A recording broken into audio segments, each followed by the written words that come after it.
3 minutes? What do you mean? Let them wait. Well, you are live. You just hit live. Who hit live? I don't know who hit live. It's a mystery. We're live, I mean, baby. Dope. I love live. Hey guys, you heard it from Travis himself. He said he had to go do something at 6:59, and I'm like, what is more important than starting the show on time? He says, let them wait. You heard it first here on Smallmouth Crush. Right, wait a minute. What time is it? It's on the dot. We're live. Smallmouth Crush live. Obviously, I'm not in control of my own live show anymore. Eric took the reins. In fact, I walked up into the studio and I heard voices and I freaked out because you guys were talking and everything was going. We weren't talking. Yeah, you were. You heard voices in your studio? Oh, that's I not heard good. you and JP. You heard my ghost. We can't introduce special guests tonight. You wrecked the whole thing. I had a nice. All right, hold on. Let's just end this stream. I'm going to push end right now. You can't because then we have no. It doesn't work. You don't want to. It doesn't work that way. All right. No. Well, hold on. We're going to remove Jody. There's our special guest. He's gone. Jody, we'll bring you back in a minute. We're going to remove JP. Yep. You know what? I'm going to remove you. What's up, guys? Smallmouth Crush. Welcome. We got an awesome show tonight. I got my co-host, Epic Eric, who jumped the gun. It's like I meant to do it. That was a great start. I got you right when you said, let them wait. I know. I do have to excuse myself for a second. I do have to. What are you going to do? I have to pee for one. TMI. Okay. Wouldn't you do that before you start the show? I mean, you knew it was coming on at 8, but go ahead. And I want to talk about something that's been frustrating me. Is anybody pissed off about the price of eggs? No. I can't believe how much the price of pink baits have gone up since Lee Livesey threw some pink baits and almost won the Bassmaster Classic. So while Travis is taking care of some biological needs, let's go through this box. Now, look, man, JP, I'm sure you've thrown before scope. You probably threw a pink trick worm at one point in your life, didn't you? I've thrown a bubblegum fluke. Okay, well, there you go. There's your bubblegum fluke for you. So, like if you're a river fisherman, I'm a river rat right in a grass bed. You know, there's a certain time of year where bubblegum pink or merthiolate, that's another sleeper color, is just a producer. But what a lot of people hadn't seen until Lee kind of brought it out of the bag during the Classic was 6 Cents made it. This is a Zoom, as you guys know, but he had 6 Cents cook up some bubblegum pink trailers for his chatterbait. And he was using the new chatterbait in what color? Morning Dawn. And you know that's one of my favorite colors in a crankbait. I think I might have been the first. That's the TK Stanley version. But let's go through this box. I have absolutely kicked their ass on a pink buzzbait. That clacker right there, and I did this on a reel on my Instagram, so if you already saw the reel, it's a little bit of a repeat, but that is not, that clacker blade's not made out of aluminum. That's an OSP. It's a little louder clack for sure. It's probably the loudest clack and buzzbait out there. Then you can go to, there's a pink topwater. It's a double prop bait, man. That color, for some reason, pisses bass off, and I don't know why. So I had TK do a special run of bubblegum pink timber tigers, because I already told you, if you fish the Potomac River and you ain't throwing bubblegum pink at a certain time of year, there's a watercolor that JP it really works well in. I don't know if you like fish Ticonderoga, where you got that greenish tint to the water and that pink just glows. And for some reason, pre-spawn, spawn, post-spawn pink is the deal. You know, the whole floating worm concept, right? So we got the Timber Tiger 2. That's available on the Bass Lab, by the way, if you're interested. Listen to that. Listen to that. And then I got a little tip for you. Here's a bait hack for everybody. So if you don't have a pink skirt for a buzz bait, but you want to get a pink skirt for a buzz bait, I made one. How did I do it, JP? I took that white old school skirt. This is silicone, by the way, but it works like flat rubber. So you could take a white horny toad, you could take a white skirt, and you dip it and spike it. Spike it. Makes a hot pink. Everybody knows about the orange and the chartreuse, maybe the red. They've got blue, they've got green pumpkin. You can mix colors and make dyes, all sorts of different colors. But I dipped that white skirt in that hot pink spike it. And now you can make yourself, just get yourself a white buzz bait, take a white skirt, throw that skirt on, and just get some spike it and dye your own. Here's another thing. And let me ask you, you're a smallie guy. All right, you probably haven't seen this. Kind of a jerk bait style bait. And you know I don't like throwing jerk baits on bait casters. That's an OSP bent minnow in hot pink. I'm going to take that up shallow on the river or St. Lawrence when they start cruising, because you can throw a jerk bait and catch them shallow, right? Oh, yeah. They'll eat that thing. Yeah, dude, they're going to eat this. On a 7.3, my Conquest medium light, dude, I'm going to zing it and just go, whop, whop, whop. And this thing goes, whoop, whoop, whoop. It's crazier than a jerk bait. That's the OSP bent minnow. And then the last one I want to show you. This is a sleeper bait. Not many people probably you don't throw a wake bait much, JP. Maybe you never have. No, I have, but I don't throw it much. Okay. So this is the Shimano wake bait, and it was pink on top, and then I threw a little purple shoulder on there. You can see it, and it's got the white belly for the Aaron's Morning Dawn. What? The price of pink. Think pink, bro. In the spring, you got to think pink. Hey, man, is Travis back yet? I don't see him there. All right, man. So that's the Bass Lab stuff, man. The price. Man, we're always happy to get a weekly update from the Bass Lab with Epic Eric. I'm surprised he doesn't have a brand new pink hat in the arsenal. Well, I got that. I mean, pink is his favorite color.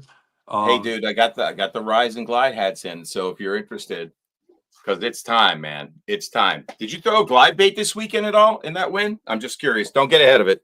You could say yes or no, but the shirts are available and the hats are available at the Bass Lab. So for all you guys that like to throw glide baits, man, you could rep it if you like it. Dynamite. Anyway, we'll get into what you did in the tournament, but I'm curious because I know a lot of guys in scope, brush piles. I don't know what you fish, but we'll get into the tournament and how you guys approached it. I got a lot of questions. I'm curious, but congrats on the win. That's a big way to start 2025, man. Yeah, it was crazy, man. We really, we'll wait till Jody gets back on, but we weren't even planning to fish a tournament, man. We were you just jumped in. Well, we were planning to go to a different lake up in Vermont, and I was laying in bed. You mean the lake in Vermont? A lake in Vermont. No, it's the lake in Vermont. You don't even try to be sneaky, bro. I don't even know what the lake is. I'm not going to bust it out, but don't say like a lake in Vermont. It's Jody's lake in Vermont. Yeah, Lake X. And like JV trying to be all secretive. I was on Instagram and I see a post from Joe, this guy Joe, and he won a tournament Saturday on Candlewood, and he was bragging about how good the fishing was. And I'm like, man, I'm going to drive 2 hours there, or let's see if Jody wants to drive and we'll go 2 hours to the wood and fish a tournament. And we really were like going back and forth with not doing it. And then we decided we weren't going to do it. Right. And then like 10 minutes later, I was like, you sure you don't want to fish this tournament? They're on fire down there right now. And he goes, let's do it. So we drove down there. You know, I ain't been on that lake in 3 years, I think. And I don't know when the last time Jody had been there. And we were in Jody's new boat. What'd he get? Oh, he bought a Phoenix from a buddy of his. Oh, nice, man. Love that Phoenix. And it was a magical day on the water, to say the least. So, a lot of fish. That's awesome, dude. It was freezing. I was frozen from probably 9:30 till the end of the day. From my elbows to my fingertips were freezing from being in the live well so much. Oh, wow. What was your water temp? The water temp was 43 to 46, I think we saw. And then an air temp was like 38 with a mist all day. Ooh, man, that's a bone chiller right there. It was cold. But worth it. But worth it for the dub, right? The dub. Yeah. Did you get a trophy? Did you get some hardware? No, we got paid cash. And what was the tournament series that you fished? Is it just like an opening? The Connecticut TBF. It was a team open. Oh, the Bass Federation, right? Yes. Do they do a series, and does that TBF Federation Team Series send a certain number of anglers to the national championship? Is that one of those? We called afterwards, and this was an open, so it wasn't a point accumulating tournament. But they do have a points tournament. But I almost think that it's a solo man, not a team thing. Okay, because some of the team series are affiliated with the Bass Nation, and if you score high enough, it depends on the number of boats in it. Like Angler's Choice is a good example. Oh of yeah, that, right? Empire Bass. The thing last year did that Empire Bass. Yeah. Did you guys qualify, or you didn't fish enough? We didn't go. We qualified to go. I'm back. I'm sorry. I apologize. To the team championship last year, but didn't go. I gotcha. Kentucky Travis, was you feeling brutal. better, buddy? If you think you were cold this sure. weekend, if you went to that Kentucky tournament, it would have been brutal, bro. Brutal. Because my buddy Jack went there. He said he'd never been so. They didn't even fish day 2. They fished with snow on the boat. It was nuts, windy, crazy. All right, Travis, you got everything square? It was I do. We got an awesome show tonight, guys. All right. We got one of the best anglers in the Northeast, the top angler in the Northeast, joining us shortly. I don't think that's debatable anymore. All right. It's unreal. I'm excited to hear about JP's and Jody White's adventure this past weekend. But before we get there, I have a couple questions. For JP. No, I just need some people's help. I need people's help in the comments. Okay. What's the question? So I had a rod, a guide that broke in a simple repair, but nobody in this area seems to want to. Oh, my neighbor does it. Oh, that's right. Yeah, my neighbor does rod repairs. I'll just take it from you when I see you in a couple weeks, and then I'll bring it up the next week. It'll be fun. Anyways, our buddy Russ Bellinger, who's been on the show a few years ago, seems like ancient he offered to fix it for me. All right. Now, is he local to you? Not anymore. He's in Rhode Island. So you'd have to ship it or drop it off? Ship it. Oh my gosh. How much is that going to cost? Yeah, it used to be. And I've sold hundreds of rods over the last 10 years. 35, 40 bucks to ship? $90. That's just for a guide. To ship a rod tube. One way or coming back as well? No, one way. I'm curious. So what have you guys? $180. I played this game before. 4 or 5 years ago, I went to a post office and they charged me a bunch of money. And I went to another post office and it was $30. Totally different. Wow. What does a guy got to do? Where you are. Depends on where you live. Yeah, I mean, Grat, you just sold a rod 98 to Florida. Somebody said use pirate ship, but you used to use pirate ship. I still have pirate ship, but I don't know. 28 post office here in Kentucky. Okay, so maybe obviously what I think happens is the people working at the post office have no clue. The girl freaked out. Like she had this tape that went this long. We had to match it up 3 times and add up inches, and it just was so messed up. I'm like, how long's the rod? Well, it was a 7-foot rod. I go, I shipped hundreds of these in my life. It's been $30. There's no way I'm going to spend $90. Yeah, that's 3x. I said, this isn't working. And so I decided to go to UPS down the road. And UPS was the same. And I'm freaking out, dude. Just give it to JP. That's crazy. Yeah, I mean, it's cheaper to get a new rod almost. 180 plus 25 bucks would be 205 for one guide. Nobody does it anymore. It's so hard to find somebody that does rod repairs. Cornell from YouTube Fishing Vids. He won this weekend, the BFL on Smith Mountain Lake on Sunday. Yeah. And he just asked me today, and I'm like, nah, man, they're all gone. It's rare to find, maybe out of Susquehanna Fishing Tackle. But he goes, there's a guy in Virginia, which is not near Gaithersburg. He can't find anybody near Gaithersburg to repair his guide. I give my neighbor all my broken rods so he actually. I guess I want to know in the comments if you guys have shipped a rod in the last year. What was the cost? It depends on where you're shipping it. To Rhode Island, a couple states over. I don't know, bro. I mean, if ship routes to UPS, Wisconsin, Texas, Florida, it's always been $22, $23, $25. if UPS and the post office, welcome to Calcium, New York. You live in bumfuck nowhere, dude. Apparently. Uh-huh. Dang, that's crazy. Yeah, when you were like in the we're gonna have city and they had a lot of show night. trucks. Listen, before we get started, obviously I went down to the Classic, had a good time, met a lot of people. It was crazy. Yeah, tell us all about the Classic, man. Man, ran into a bunch of fans pinhook fishing. Okay, West Coast Trucker said he saw you. Yes, he did, man.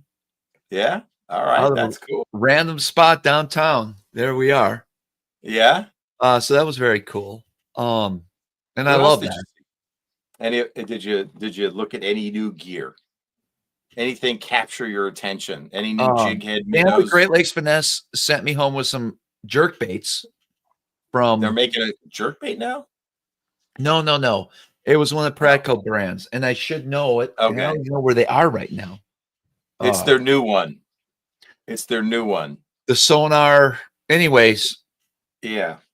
That's about as excited as I got because that was about it. There wasn't really any big retailers. I don't remember seeing Z-Man. I don't remember seeing Berkeley. Yeah. It was a little different for sure. Did you see any former elites that you knew and knew you? And you said, who did you see? Everybody. Okay. Yeah. All right, cool. Yeah. I ran the Seth Fighter, and that was actually a cool conversation. He what y'all talk about? He's got a good friend that's oh yeah, got some illness, and we decided to do a little guide trip for them coming up next month. Very cool. So that was cool to be able to do. But yeah, I mean, there was some sad stuff. You know what I mean? Like, I don't know how else to put it. Like, and I got another call yesterday, like anglers that are terminally ill that want to get out for one last smallmouth tournament experience. And wow. Yeah, just some messed up stuff, man. Sad. That's why you got to live it to the fullest, brother. I know. I'm trying to wrap my head around that because we are aging, JP, believe it or not. Yeah, we are. My knee's been hurting me, man, and my back. I'm done. Your knee's been hurting you, bro. I know, man. What'd you have last year? Shoulder issues? Seems like or elbow. Was elbow? No, it's from pulling that kayak. Yeah, of course. That was fine. What are you hurting from now? Why is your knee hurting all of a sudden? I don't know. Your back's hurting too? Yeah, the same thing I've been bitching about for the last 3 weeks. Oh, that's right. Yeah. You feel like you pulled a muscle? Or do you still believe you got something growing in there? I don't know anymore. That's what I know. Have you been to the doctor? Yeah. And they want to do some more tests. What do you mean? What'd they do? I gotta get some blood tests. I also think I have lead poisoning. From what? Fucking sucking on lead all my life. You don't have lead poisoning. How would you be sucking on lead? Don't you suck a tube insert to put in the tube, and don't you put your drop shot weights in your mouth when you're listen, people drink water out of lead pipes for years, bud. You don't have lead poisoning. All right, well then I'm fine. Never mind. All right, you're clear there. No, I don't suck on the tube head, man. I spit on it. Okay. I suck on lead. Okay. A lot. There's more lead in my mouth. Like, I don't even know. You'll be fine. JP just said people drink out of lead pipes their whole life and don't die. I mean, well, eventually they do, but maybe it is from lead poisoning, but it would take a lot. Yeah. I don't think you're not biting that lead, are you? I'm a little jealous because JP's fishing open water already. I haven't even got my boat back from Thayer's yet, but I'll be picking up this week. Who is the show sponsor? We want to give a shout out to Thayer's Marine. Richie over there does a great job. He's got all kinds of boats for sale.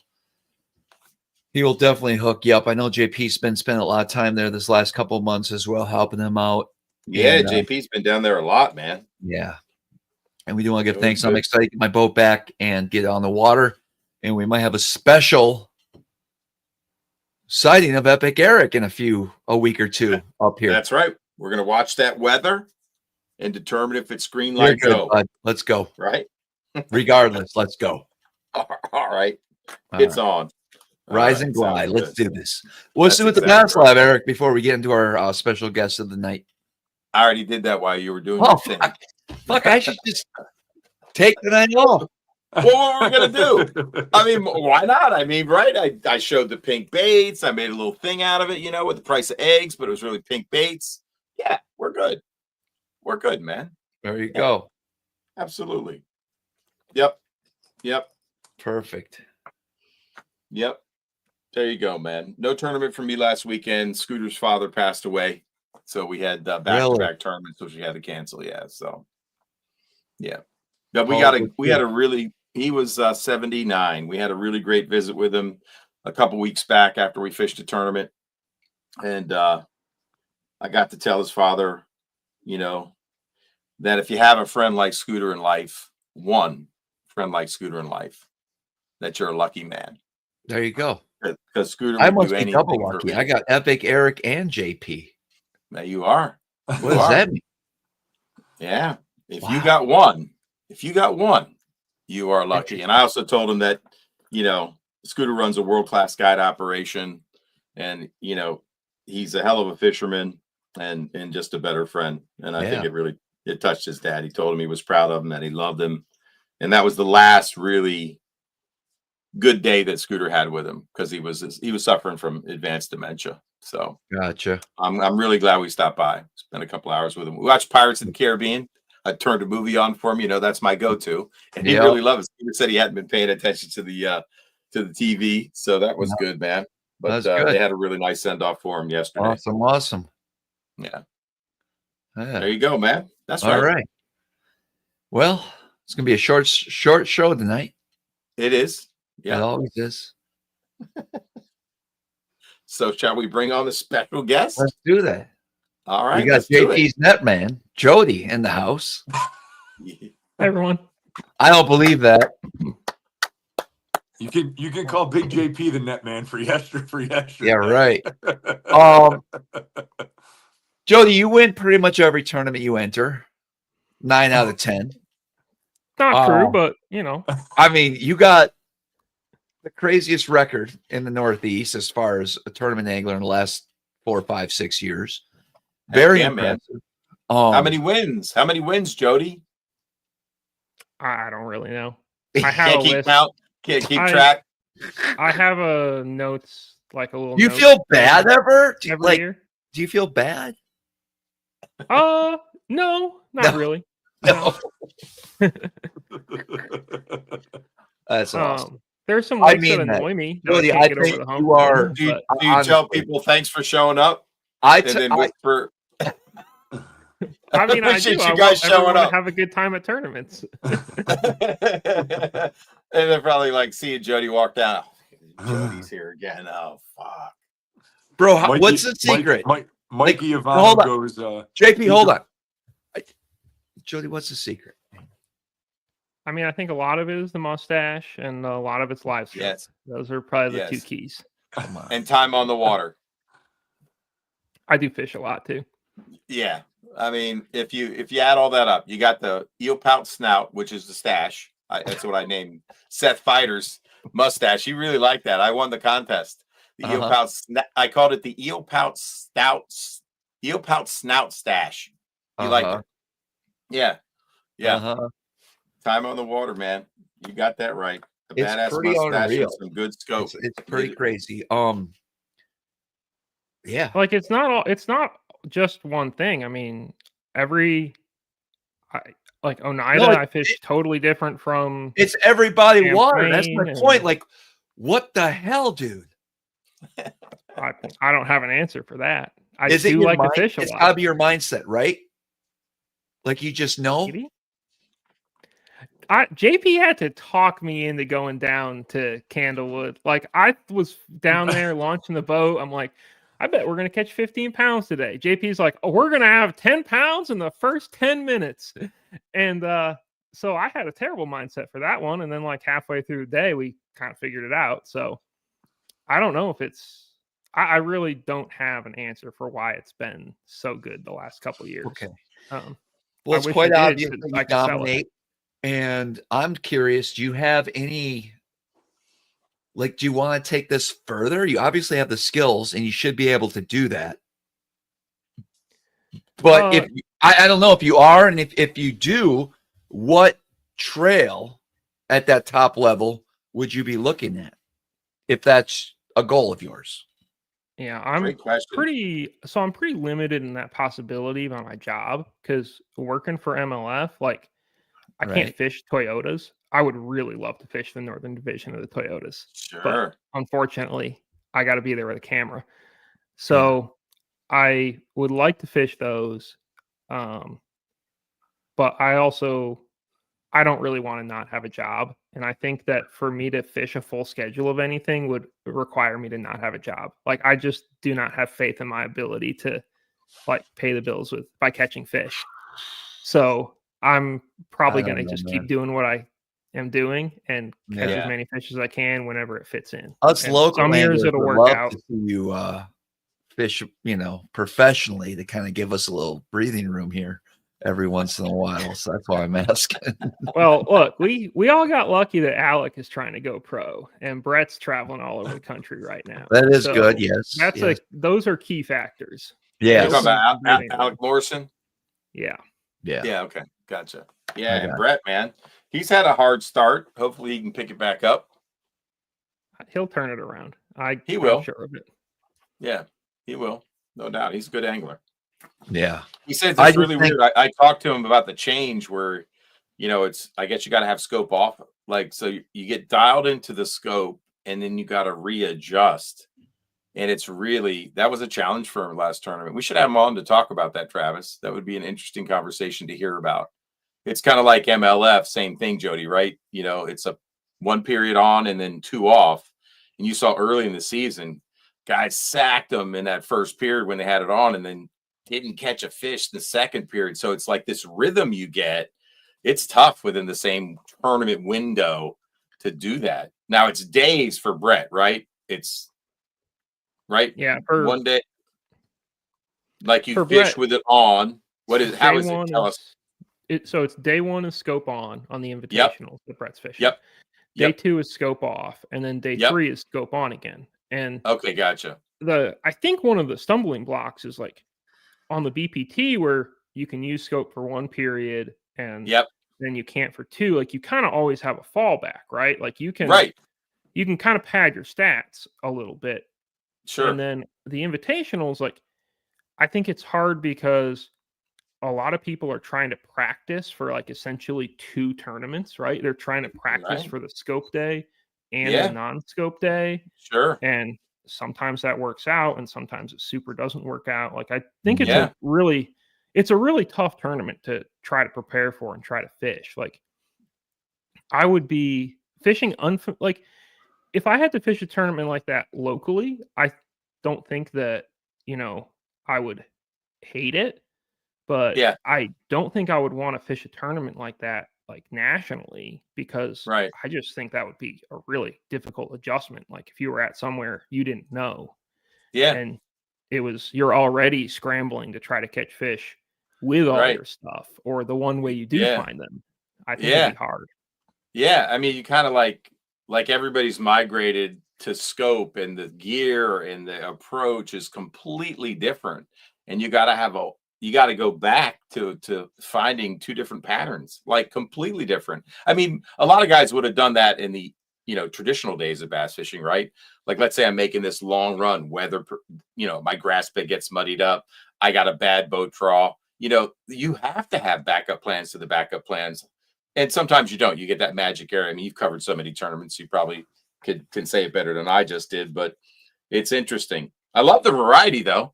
I love that NPFL's going no scope. So if people want to watch it that way, that's how I prefer to watch it. And then MLF, I got to tell you, man, I love that first tournament. I literally was on the edge of my seat watching that last period where that guy that I think it was a crappie guide. He's a super good scoper, but he understood grass. And I'm listening to him how he's approaching this. He had a little indentation in a point of grass, and he caught a couple. And that guy caught his last trap fish, dude. That was so freaking thrilling because you didn't know, and they were in the moment, and that was exciting, man. So I'm back watching MLF now because it gives me variety. So I like it. I'm not really paying attention to bass because it's, you know, mostly scope and it's being dominated that way. But I love the variety. And I hope it shut a lot of the debate up, which is great. I'm real curious too, and I'd like to hear Jody's take on this. I feel like the people up here in the Northeast and the Midwest and the Clearwater, places like Candlewood and the Great Lakes and all these inland bodies of water, I think scoping is very important to compete. But do you feel like it's less down south? Like I feel like when I'm scoping and I see a fish, I know it's a smallmouth most of the time. And when you're down, let's just say Kentucky Lake or wherever, there's a lot of junk fish, trash fish where the bass live. And I feel like I don't know. I feel like people that are hating on scoping, especially anglers from the South, I don't know how to say this without, I don't know. I just feel. I think it's way harder to scope in the South than it is up north. Like, sure. I mean, honestly, JP at Candlewood the other day, we caught a half dozen crappie. We saw some definite carp. We lost one trout. And pretty much all of those things we could tell, like you lost dinner almost immediately, that they weren't a bass. Like when you were looking at them? Yeah. With, Okay, gotcha. Yeah, with the tail wag or the length of the fish or how broad, how do you tell? How they were moving. Yeah, so like a carp, they're huge and they're fuzzy kind of. Okay. The crappie, sometimes there's a lot of them, like a crazy amount. Yeah, they stack up. Sure. And I've seen that on 2D. When there's not, I think they're a little more round than bass. I confuse crappie and bass a lot. I'm not dialed in on that. Okay. And then trout, they move a lot different. Like in colder water, they're usually moving a lot faster than bass, and they also have more tail wag than bass usually. Okay. It's like those mystery fish, Travis, that we finally found. Those white fish on the that's right. On Chameau. They were mystery, and Chameau Bay. They were really moving fast, and when we saw them, I think Travis now can identify that because we weren't sure. But then we were. It was wild. But anyway, keep going. Once out on Amherst, actually, I spent like probably 10 minutes following a fish around, and I had no idea what it was. I was like, I got to find out what this is. But eventually I was like, it's probably not a bass. And it was a whitefish. Sure. Yeah. I eventually got it to eat. But down south, like Florida, I've been going down the last couple winters and staying with a buddy. And I think it's probably the hardest place in the country to scope or up there, because it's got all kinds of species of fish. It's got lots of grass. The water usually isn't very clear. No. And I think that, and obviously it's got really big bass, and it's a place that you can really succeed with scope. It's a place you can also really succeed just by turning it off and not even worrying about it. But I feel like one of the things that gives scope a little bit of a bad rap in the South is if you're really good at it, and like it takes a lot of work to get really good at it, but then if you are really good at it, you've like separated yourself by a wider margin than up north, maybe. Because I think up north, like you can be okay at scope and still catch a lot of fish on it. Sure. And if you're okay at scope down south, there's a great chance to get frustrated, because I would say pretty good at scope, and I get frustrated in Florida. And so I think that that's one of the things that like makes it harder to mesh. Whereas up here, I mean, there's a lot of times where it's pretty hard to have a bad day if you've got it on the boat. Yeah. Not even and our fish bite faster. Not even accurately casting. Just knowing, I mean, just panning over and seeing a bunch of marks, you can throw your bait over there and get bites. I mean, there's that's a just lot of fish up there. Well, let's talk about Candlewood. Let's talk about the 2009 Stratos with the Evinrude that never stopped smoking and the Fortrex on it. with live scope. Let's talk about that boat. We're sitting there waiting to blast off, and I go, that dude has live scope on a 4-Trex trolling motor. That guy came in third. Yeah, that was a dope rig. Hey, I'm gonna be honest. it showed you the power of the scope, bro. That guy's can't like, doubt it now. He's like the #1 guy on Candlewood. We know Is who he? he is. He was in a borrowed Oh. boat, and it was just Oh, hilarious okay. because at first we didn't realize he was in that particular boat, and then at the weigh-in, Jody and I were talking after, and he's like, "Dude, that guy was in that Stratos with the 4-Trex bolted to the front."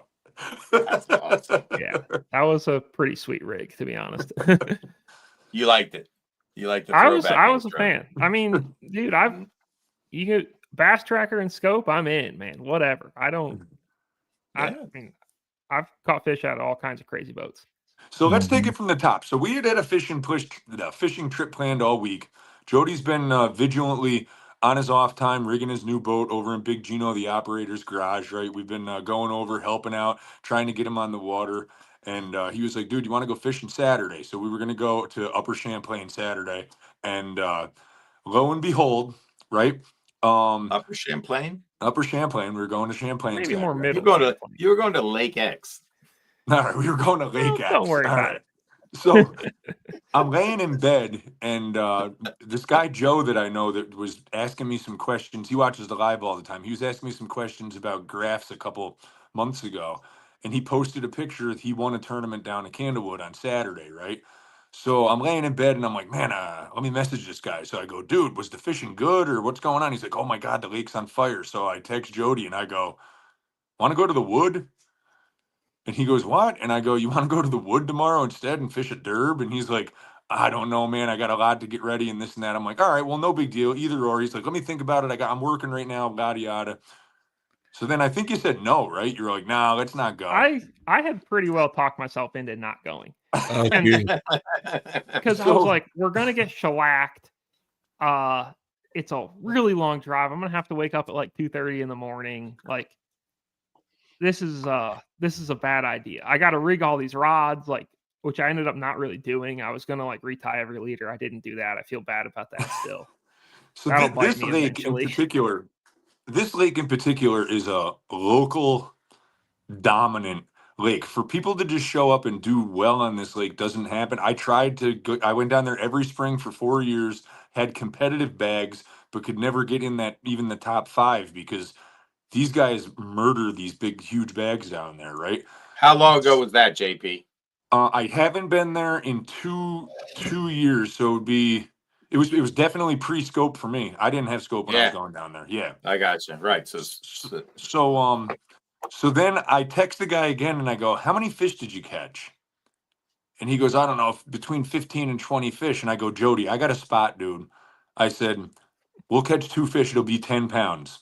I mean, pretty much I guarantee every year I go down there, I got this spot. We'll go there. We'll get out of there with 2 fish for 10 pounds. And I got a couple of other spots. I said, but this dude's saying that he caught like 15, 20 fish. The fishing must be good. And he goes, let's go. I'm like, all right, now I got to start rigging, right? 2 fish for 10.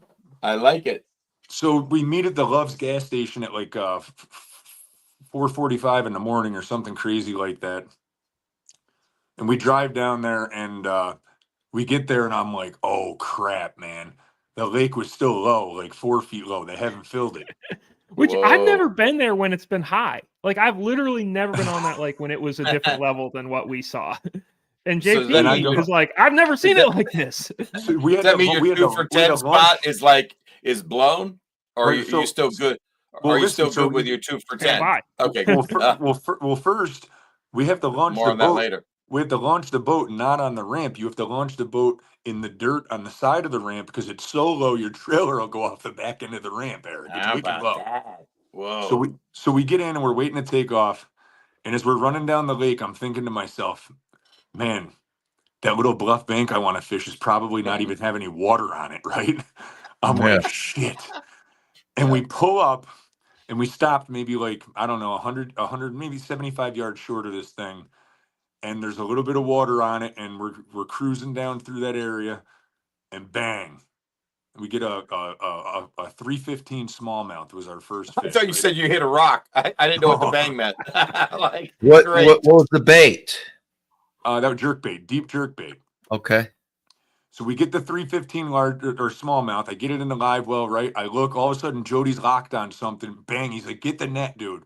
6'2" largemouth. So 10 pounds, 2 fish, right? We didn't know it was 6 pounds though at the moment. Keep in mind we found out quite a bit later. Yeah. What did you throw, Jody, to catch your 6'2"? I caught that on a jerkbait too. Okay, gotcha. So this particular spot. So are you taking turns like on this bluff bank? Is like it just a normal jerk bait you pull out of a pack and start slinging, or are you doing some modifications? You guys got a little smirk on your face. You're talking jerk baits right now. It's a pointer, DD, and that like ghost minnow, and sometimes I put a bladed treble on it. That's my spring jerk bait. One of the best jerk baits ever made.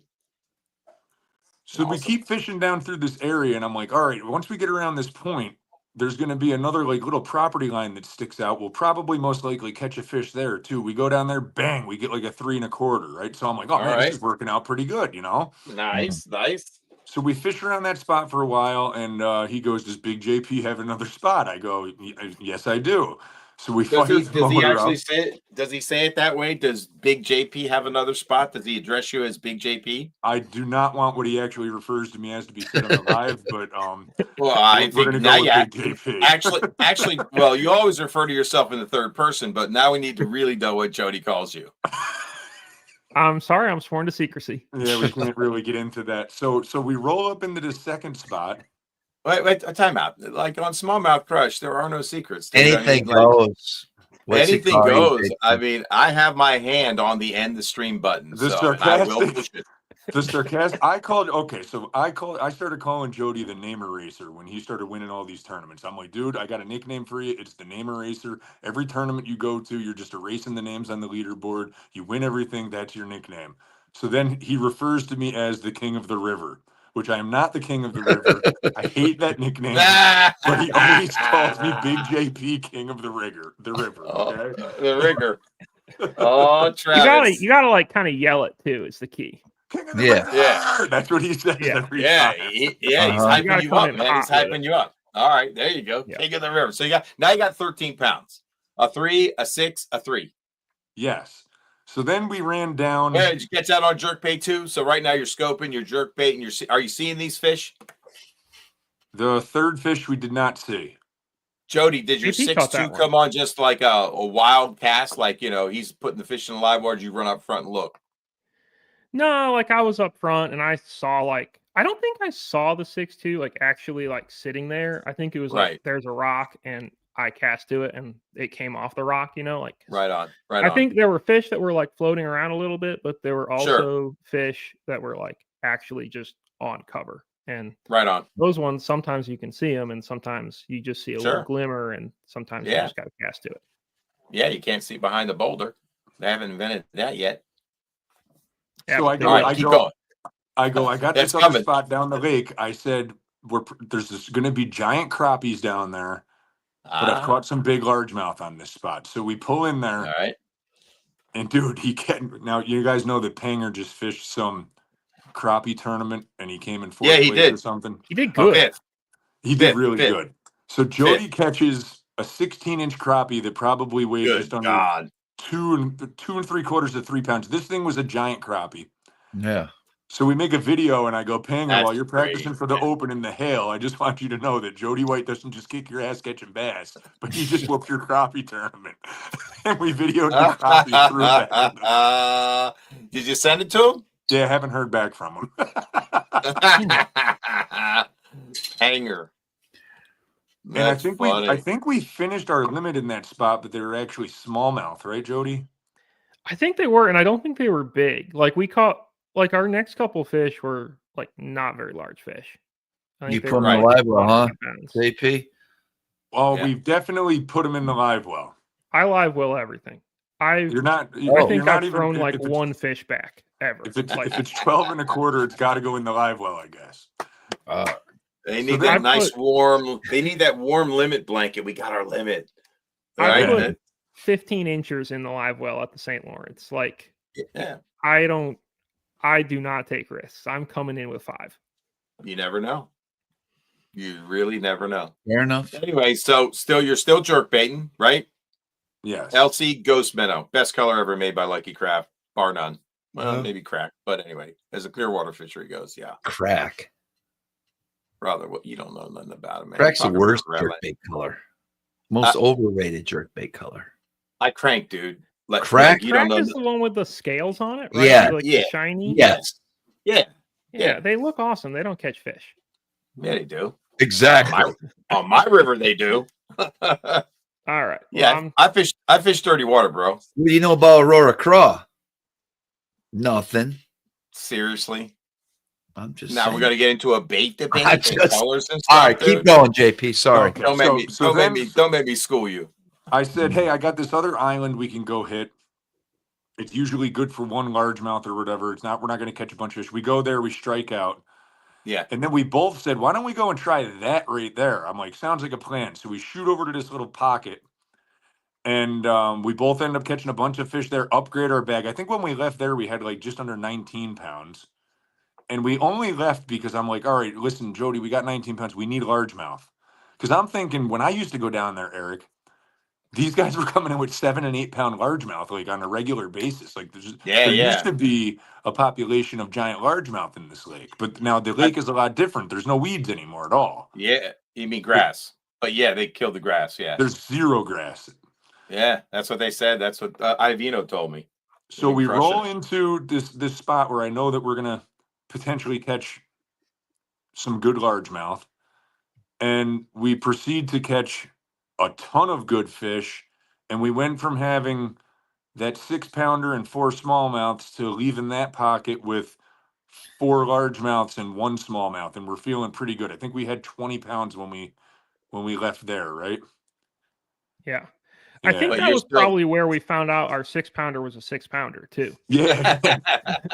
Well, I don't understand. Did you weigh it or something? Or well, we did end up weighing it, but when we first put that largemouth in the live well, he goes, "How big do you think it is?" I go, "I don't know, 4.5, 4 3/4. That was a nice fish." Then we went to move, and I opened it, and I go, "Man, that thing's got a big tail."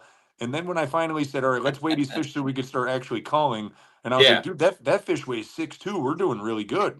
Huh. You know, they got 20 pounds now. What did you think going into this derby it was going to take to win? 25 pounds. Wow. Well, what did it take the day before? Didn't it take like 22 the day before or something? 23 pounds the day before. On the nose, 23 or 22 something? It was 23 something the day. It was 23 something Saturday. And but it's only going to start getting better there, right? So I was thinking the fishing's only going to continually get better because I know that when I was spending all them springs down there, the tournaments that were going on, and I never entered any tournament except for the Reynolds one, but I would go to the weigh-ins to the other tournaments, and those tournaments were always light. But then mid-April, Reynolds would show up and it took 30 pounds to win. And I'm like, man, dude, the fishing just gets better and better as the spring goes on in this place, you know? Now, did you know going down that they'd been killing the grass in Candlewood? Yes. Oh, wow. So you've seen the weights go down, I'm sure. No, I haven't seen the weights go down. Oh, you still see the 30-pound bags in April. I would say that off the record, I'm going to say Reynolds is going to take between 28 and 31 pounds to win. Wow. But that's 6 fish, Eric. That's 6 fish. Oh, 6 fish. Okay, gotcha. That's 6 fish. There are a lot of tournament we Candlewood fished yesterday was 5. 6 fish. Right. Okay. That's weird. 6 fish. It was 5, but it could have been 6 and we wouldn't have known it. Because after our first spot, this is one of my favorite parts of the tournament. I have like several highlights, but one of the best ones was I asked JP after we left our first spot with 3 fish. I'm like, is it 6 fish? Because I know there's a bunch of tournaments in Connecticut and like Massachusetts, New Hampshire. Like, there are places that do crazy limits, right? And he's like, no, it's 5. I'm like, or I don't know. You said you didn't know. You didn't ask. Yeah, I said, holy shit, I didn't ask. We got to go ask another angler because I don't really know. We just pulled up on some random dudes and I cut the motor off and JP yelled at him to see what it was. And they said, I think it's 5. So now you still don't know. And we went off, I think it's 5 the rest of the day. Oh, that's funny. That's good. They should have told us it was 4. We would have called on 4 all day long and they would have just smoked us. Absolutely. Oh my God. All right, so you upgraded. Now you have 4 largies and 1 small. You're at 20. And you go to the what do you do next? We might even be at 21. I'm not sure. Okay. I think we were 21 when we left there. I'm gonna let Jody take over from here. All right, Jody, you're on. All right. So let's see. We left there and we ran like, I don't know, maybe like 2 or 3 spots that really didn't pan out. Right. Yep. And then we went, that one pocket that we caught him so good in was like somewhat unique. And so I said, like, I was like, well, let's try this. Cause like 2 years ago, no, actually, we ran a pocket that looked similar to it and we caught a couple of fish out of it. And then we ran another one that looked a little bit similar. Turned out it was not similar. And then I was like, well, I've got this spot that I've caught them at, or that I found a bunch of bait in one fall. And this is like 3 years ago. So it's a total Hail Mary, right? But it kind of, in my mind, set up like where we caught them before, right? And we roll in, we drop the scope, and I think we culled one really quickly on our way in, and then on our way back out, we caught a 5-pound smallmouth. And nice. Then we had like one other miss on where to go.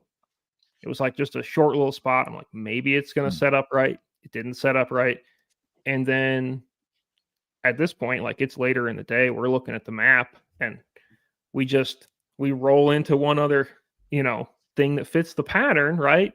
And I think we were there for like 10 minutes probably and caught another 5-pounder. Yep. Like, yeah. So these are spawning the second pockets, half. basically. These are the fish are like right outside the pockets where they're going to spawn. And what depth were you guys fishing most of the day? 6 to 8, 8 to 10? I'd say like probably 10 to 15, 10 to 20. Okay. Not really in the dirt. Yeah. Oh, no. And like, yeah, I would say they'd 10 be foot, Jody. That's deep to me. I'm a river guy, but anyway, yeah. yeah. So Oneida is shallow for me. Okay. I consider Oneida to be shallow, and I I fish, 15 to 8 there. So yeah. Wow, that's really deep for me. yeah, I know. I'm aware. Yeah. But yeah, I don't. It was kind of like I would say it was a really good pre-spawn, like staging kind of pattern, because I think they were close to where they're going to spawn, probably. Sure. I mean, if you're talking about a pocket, are those spawning pockets where you were fishing inside of?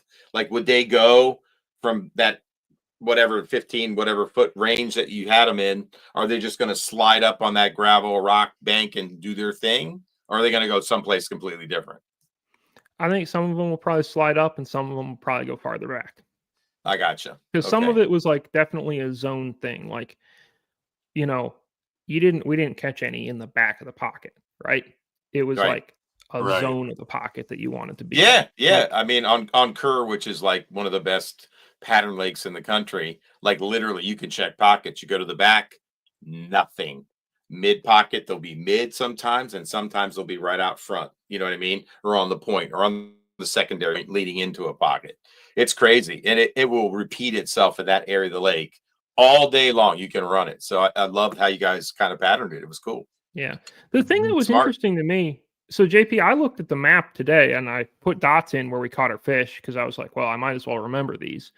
And there wasn't really much more that like fit the theory to run on the lake. Like everything else, we would like if the tournament had been another 2 hours, we would have either needed to start rerunning stuff to continue the pattern, or we would have needed to like just, I guess, try some like kind of Hail Mary stuff. Like we would have been going to things that I was like, this doesn't really look right, but maybe. Which was interesting, like how it was also interesting. We didn't really see a lot of other people most of the time. Which so like obviously I was gonna say we figured something out like that day that I don't want to say is unexpected, but like that we figured out at that moment. Yeah. The one thing I was kind of happy with afterwards, and I was got home that night, I'm like, man, Before live scope, I spent a lot of time down there in the spring, and I would leave there and be like, how can I not be in the top percentage of this tournament with the areas I'm in? I know I'm in a good area, and then go down there with live scope and be like, I knew I was in a good area the whole time. Like those areas definitely held better quality fish. It was amazing how much more efficient we were with knowing where to go and then having the tool with us.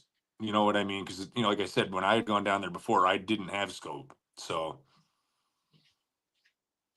the areas held a lot more quality fish than I thought they did. Like when I rolled up and I said, we'll get 2 and that's probably it. Well, you know, yeah, we left that spot, but I guarantee that you go back down this Saturday, there's going to be 2 more big ones there.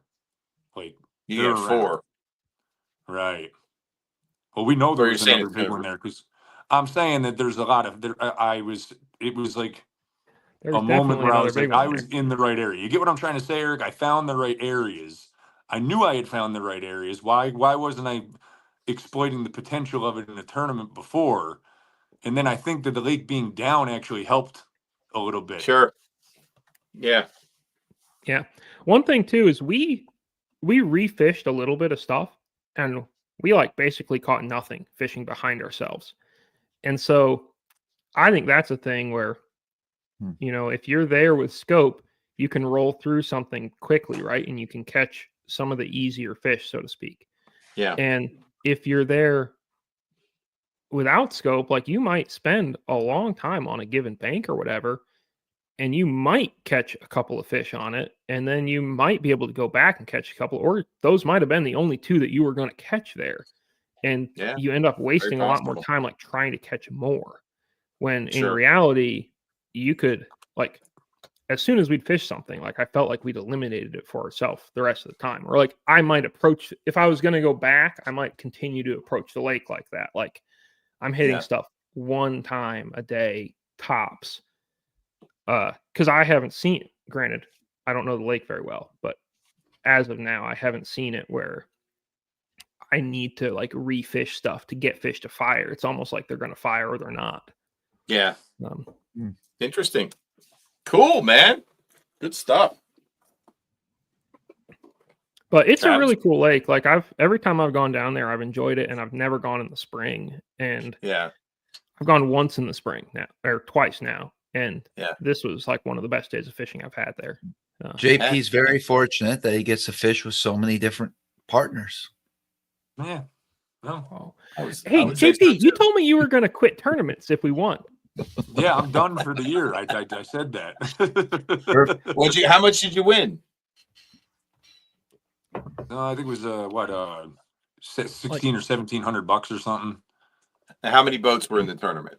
There was only 20. It was a really good payout. It was 20 boats. Wow. Right? We got what was the Lumper, entry though, fee? which was like $400. Yeah, that helps. And what was the entry fee? 200? 150. 165? 150. Was there a side pot option? No. Okay. If anyone's looking or interested, I'm looking to fish some tournaments. If anyone wants to call me up and jump on the boat, I'm sure you have a lot of. I never get that call, Eric. Never get the call. No, that's Eric. No, that's a lie, Travis. I called you for the 3 springs to go to Candlewood with me, and you told me I'm not leaving Lake Ontario. I'm not coming to Candlewood. Don't lie to the viewers. I definitely called and asked you to go down there with me, and you told me no. You told me no. There you have it, everybody. But I will say this, Travis, that lake is a lot better than I thought it was. It's good. Yeah. I get it. I'm just, it's all good. Yeah, and Jody, I think in the summer, guys catch them like they do on Champlain. Is that the bladed hybrid treble you use, or do you use another one? I throw the decoy one. You throw the decoy one back here. Hold on. He's like, yeah, I got that. No, it's hanging right there. Everything. I don't know about that, but anyway, I throw them on cranks. I feel like the decoy one is like better than the VMC one. It's a little bit finer wire. It's really sharp. Where are you? Is that on the front hook or back or both? What was that? What Travis asked Jody, where do you put the bladed treble? Front? Oh, I'll put it on the back. Yeah. I've caught a lot of fish on just the back treble, and I really think they were trying to eat the blade. But I did try putting it on like a spook once. I really thought that was going to be awesome. Didn't work very well. They got all tangled up. They sucked. Try it on a wake bait if you wake bait much. The next time I throw a wake bait in 5 or 6 years, I will give it a shot. Why is it going to be 5 or 6 years? I don't know. That's about the time range between wake bait casts usually for me. So yeah, it's a more down south thing. You know what I mean? River thing for me. Yeah. I can't imagine throwing a wake bait up north. All right. So, on your jerk baits, it was the Lucky Craft Ghost. Is that right? Ghost Minnow. JP, you had like a gold one too that we were catching fish on, right? Yeah, I was throwing the Straight King extra deep gold with the black back. Were you straight fluoro? Was it a bait caster? 10 pound? Yes. Gotcha. Very nice. Yeah. The coolest one was the 1 5-pound 4-ounce smallmouth we got. I think we had to cast to it like 4 times. We were chasing him around. And we were questioning if it was a bass or not, and then finally the thing just got pissed and smashed the jerkbait. And it was a big 5-pounder. I love throwing jerkbait. I haven't done it in years. In fact, well, I shouldn't say. I do it a little bit in the summer more than I do in the spring. I think the last time, Eric, was when we really had a good jerkbait bite. Was you and I were fishing, with scope. No, the better day was when I beat your ass with the mega bass one. In the hole above Will's, and then yeah, but I don't. Yeah, I crushed you that day. This was in the fall. No, I want to talk about my day where I beat your ass off camera, and then we went back and we tried to do 50 fish in an hour, and they weren't biting good that day. As I think I hooked all of them the day before. Literally, it was the most ridiculous jerkbait bite I've ever had. Oh my god, it was insane. Yes, it was insane. It was the mega bass. Flap slap, Jody. It's a shallow jerk bait, and it's got this secondary action. The older style does. It was in GG Gill, which is a great mega bass color. And that thing, when it stops, it does suspend, but the head will slightly rise. And so it's like at this secondary fleeing action, and that's what they wanted. Travis had a pointer. It just they would bite it a little bit, but it was like 10-1. It was insane. No scope, by the way. Is that what Evers was throwing in the classic when he went up the Wolf or Elk or whichever creek it is? Yes, he did.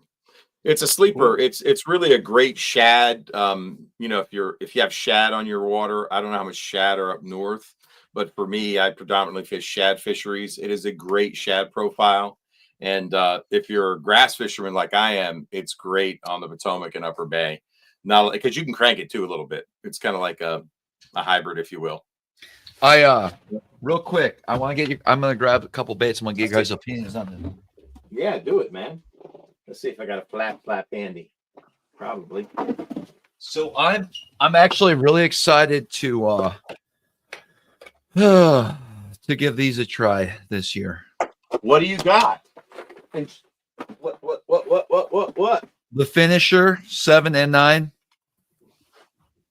Oh, is that the Berkeley? Is that the one that slides backwards, or that's the Credge? I don't know. I don't know much about it. I've heard that's actually pretty decent. Like of all those, like Berkeley put out a bunch of like kind of oddball scope baits or like scope baits. Yeah, they did. Supposedly, like that's kind of the best of the bunch. Okay. The Finisher. Does that have a lip or no lip? It's no lip. It's like almost like a.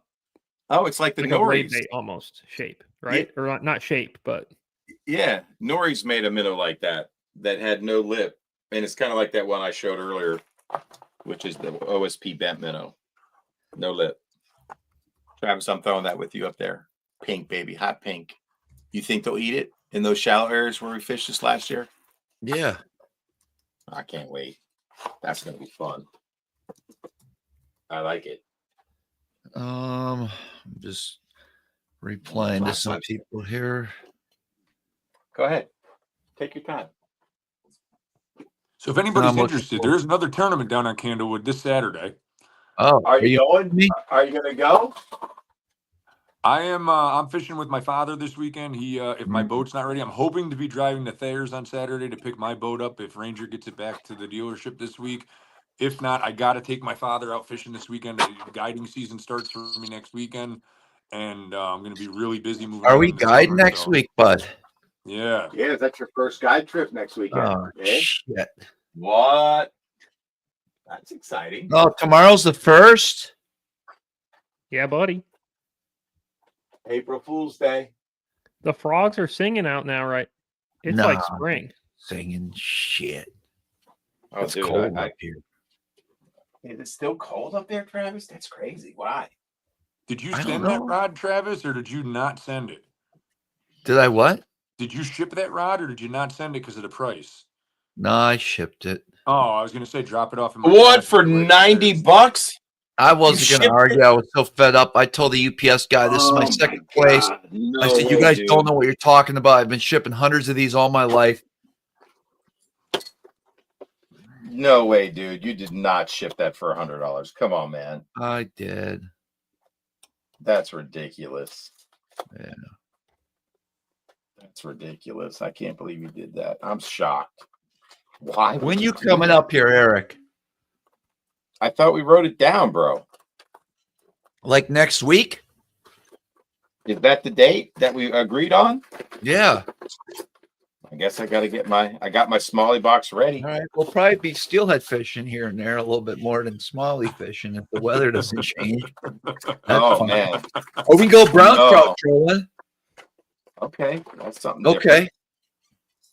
We got, all right. Yeah, I'll hook you up. Okay. You'll love it, fine. dude. Planer boards and fucking Dude. big rods. What's All the I gotta do is- situation looking like up there, Travis? Is the ice gone? All I now, got to or- do is It's reel gone, but it's cold, bud. It's cold. in. Seriously? I bet the water Come temp on, man. 37. Oh, my God. They eat great in 37-degree water. They Man. No way. Ain't gonna be like the old days. What's the extended forecast look like, bro? I don't know. I'm going to look it up right now. It ain't good. That's not good, dude. What? It doesn't matter. I still want you up here. We're gonna catch some brown trout. It's going to be Holy 68 hell, in dude. Vermont on Thursday. Hold on. 61 on Friday. I got to look at Damn that. that. Hogansburg. Oh, that's too far. No, do Cape Vincent. Cape Vincent. Where's Cape Vincent? Let's take a look at the Vincent. 50 York. and rainy on Oh, Candlewood good. on Saturday. Forecast 10 days. What's 10 it days. looking like, Eric? Oh, Cape Vincent, bro. we got 48, 37, 39, Holy 50, hell. 42, It'll be 45, 25 43, degrees up there 37. next Tuesday. Next Monday, it's 30's the cold. high. 36. You guys got to Dang, move dude. Cape Vincent a little farther What south. the I hell? know. It's April. 54 this Thursday, Oh, and today it's only. it'll be fine. I don't Region care. As still, long as dude. it's not windy, we'll be fine. Hold on, I lost my mic. Can't hear I you. don't know. You can hear me. You sound great. We're gonna be fine.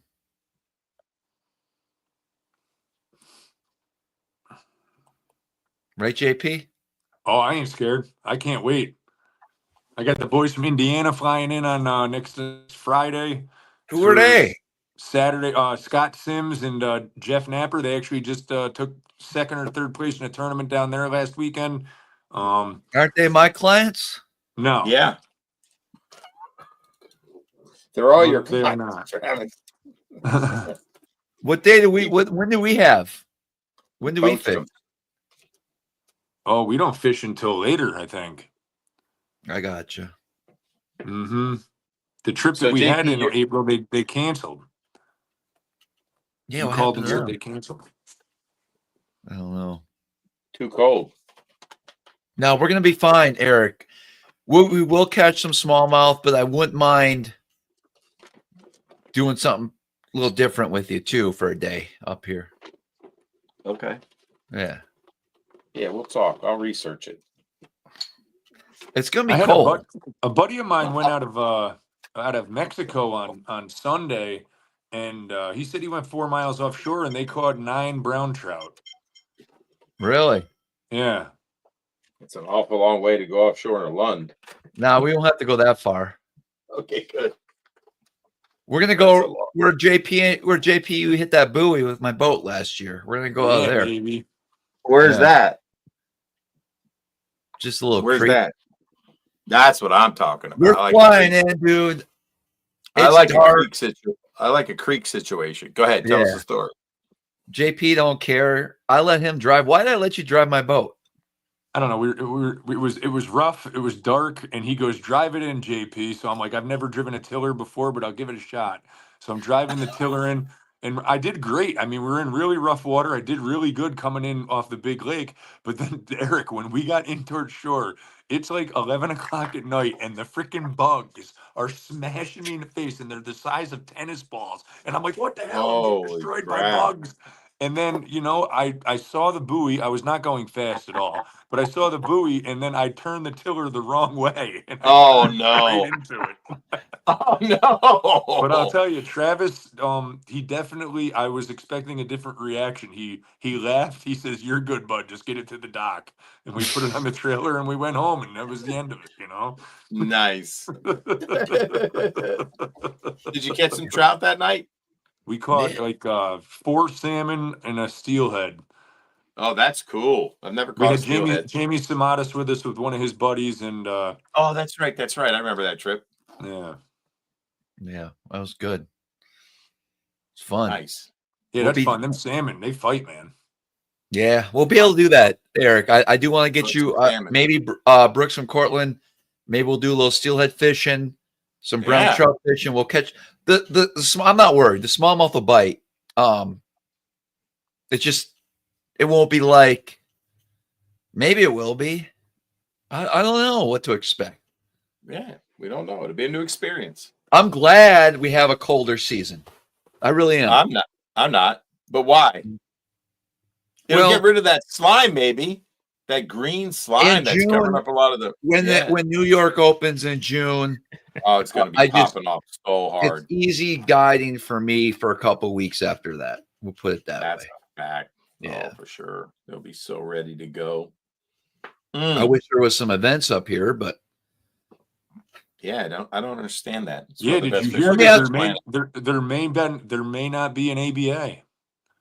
Really? Yeah, they What's don't going have on a with that? director. I called to pay entry fees, and they won't accept entry fees right now because they don't have a tournament director, and they're not really sure if they have a permanent schedule at this point, and they won't accept entry fees. Dude, the tournament scene, like one of the main tournament trails down south folded. Participation is plummeting. I don't know what's going on. Boat numbers are very low. What's going on up there with the ABA? They don't have a tournament director. The tournament director retired, and then last year they piecemealed the rest of the year together. I think he actually came out of his retirement to do it because the guy that they had doing it had a heart attack or something and couldn't fly anymore. And then, the old tournament director, Jeff Randall, he's just like, "I'm done. I retired. I'm not doing it again this year. I don't care how many times they ask me. I'm not doing it." And then like I had heard they weren't accepting entry fees, and I'm like, "Man, I don't even know if I'm fishing any, but let me just call." And so I called, and I'm like, "Hey, I want to start making like reservations for my Airbnbs and stuff, and pay all my entry fees for the year." And she's like, "We're not accepting entry fees for the New York division at this time." Wow. So one thing, guys, and we'll throw this out there to the viewers, let us know. So JP and I decided to potentially jump into a new tournament out of Kingston, Ontario in August. The problem is they want to keep us off the water the day before, which is fine. Can deal with 3 that. days before for official practice, you can only fish with your team member. Oh. I'd rather guide and just make some money. And I goes out the day before and figure out a game plan. But then the whole week prior, The lake is also off limits. What? But how are you going to do that? First place is guaranteed 50 grand. So you got to take the time off and go for it. You got to go for it. Do we miss out on guiding that week? How much is it going to cost you to miss out on guiding? Well, can't we guide in the river? Can you guide in the river? It's pretty good. Yeah. Well, there you go. That's a good idea. Jody just solved the problem. 1 week I can guide in the river, but then problem solved. There's going to be 5 days of no guiding to try to win against some of the best sticks on the lake. You guys are some of the best sticks on the lake. No. So I we wouldn't come in say with that about myself. 23 to 25 pounds and get beat by 29 every day, Eric. All right. I guess you don't fish the tournament then. I know, but I want to. I know. I mean, I know you want to test I your thought skills. you were already signed up for this tournament. No, we're signed up for the Thousand Island Open. We're waiting for you, Joe, to see if you're going to enter. If This you is are, a we're out. separate tournament? What's this other one? When is it? Give me the date. Don't worry about it. Tell me the dates, boys. Jody, I'll jump on as your net man. Okay. All right, Jody, I have a question for you. Maybe I'll see if JP will fish it with me. So you got work to do. You got MLF somewhere. Don't worry about it. It might not be. It might be wide open. Here it comes. Yeah. I love it. Where did Eric go? It's like the third week. Baits ready for my tournament. CISA is the tournament trail. Thinking about things. It's the last weekend in August. Yeah. Oh, I'm free. Oh, lovely. I just happen to have that date open. All right. Yeah, I got nothing then. Sweet. Jody, all expenses paid. Eric, you wouldn't even. Okay, so you'll go out with Jody, but not me. I'm just kidding, dude. You know I'd rather take a bullet than fish behind somebody doing that. I can't take it. Oh, we'll fish it no scope. You don't need scope, Eric. I love it. I'm in. Yeah. If it's all expense paid, I mean, I'll just go. I'm in. Around. I'm in. I'm in. I'm in. I'm in. I'm in. No, we probably should enter it, JP. I got one regular that's scheduled that Friday and Saturday that I might be able to switch. But we'll see. Okay. If he can't. Even up to the Toyota, somehow, and I hate doing this, I book trips way before schedules come out. I got a guide Sunday, Monday, Tuesday, Wednesday. And then the 14th is the Toyota out of Messina. I got to just jump in blind, apparently. That's brutal. But you'll be fine, dude. What are you kidding me? You're going to be fine. JP better be fishing that too. You're smallmouth crush, bro. I'm not fishing the Toyota. Why? Nah, I'm good. He won for the year, Travis. He already told you he's done with tournaments. Mm-hmm. He told Jody he's not fishing any tournaments if he won the tournament at Candlewood. He won the tournament at Candlewood. He's done. I like the plan, man. Now you can't lose. I'm doing the Thousand Island Open, and then I'm doing opening weekend on Champlain with my father. I'm going to fish a tournament, and then we'll see about this SISA tournament. But I'm not fishing a bunch of tournaments. I thought we have a bunch planned. We have the Thousand Islands Open and cashing out of Henderson. Yep, when's that one? And then the ABA, but they potentially aren't having it. I mean, now what are we doing here? If they're not accepting the entry fees, are we holding off on booking trips in hopes that the ABA has a tournament? Yeah, right. July 12th. I'm not holding is off that on, the tournament? I'm not holding off on a trip. JP, July 12th, we're fishing that one? Yeah. It's getting real. But I'm not going to hold off on the ABA in hopes that they have it when they're not even sure right now. So I booked it. July 12th. Are we fishing that one? Yeah, that's in my calendar. Okay. All right. Is it too late to do a smallmouth crush tournament on the 15th of June and the 21st of June? What's your schedule like on that one, Jody? The 15th of June is Father's I Day. should be available. Oh, you won't do the 15th. No. 22nd, I'll be busy. Okay. All right. Well, we're not going to have a smallmouth crush opening. So basically, there's no tournaments. There's no betting tournaments on Lake Ontario this year for us. That's good for the fish. Sure, there's something you can find to jump in on Father's Day up there out of somewhere. I don't know. It ain't like the old days. I used to love fishing Father's Day. 2 weeks, like in June, for tournaments. Why? Just a great time to be fishing. Yeah, right? we were dialed in, and now there's last 2 years there was nothing. I don't get it. It's such a great fishery. What's up with that? Doesn't make any sense, man. It's a really far drive for people, I think, is the deterrent. What? There's not enough fishermen in New York to enter a tournament? What? Eric, you've been up there. How many? Oh, well, when you come up, it's kind of like the prime time, but like during the week, all of like July, August, and September, you don't see a boat, dude. Unless there's a national, unless there's an FLW tournament or a Bass Open, you can go all day and potentially not run into another bass boat up there, right, Travis? What? Yeah. Why? Oneida is really the only lake in New York that like gets consistently pretty good field numbers, and it's because it's the easiest to get to and the most central. Like, yep. Even Champlain, it's a haul to get up to Plattsburgh from anywhere. Wild, man. That kind of surprises me. I don't care if it's.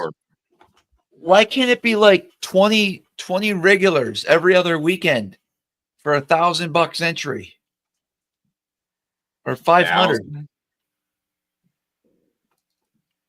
I don't know. That's big money for the amount of your monthly boat payment. I don't know. Something's going on with New York. I don't get it. I don't know. It's one of the best fisheries in the world. Big Gino, the operator, is down on Lake Eufaula practicing for the Ray Scott, and he said all weekend there was a 400 boat big bass splash. So people are definitely still fishing tournaments. Yeah, I know. Yeah, they are. Big bass guys get big numbers. They do. One of the things I wanted to bring up tonight was, being at the Classic and the winter. Granted, even the last 2 years, we really didn't know who these people were, right? They're not mainstream anglers. Nope.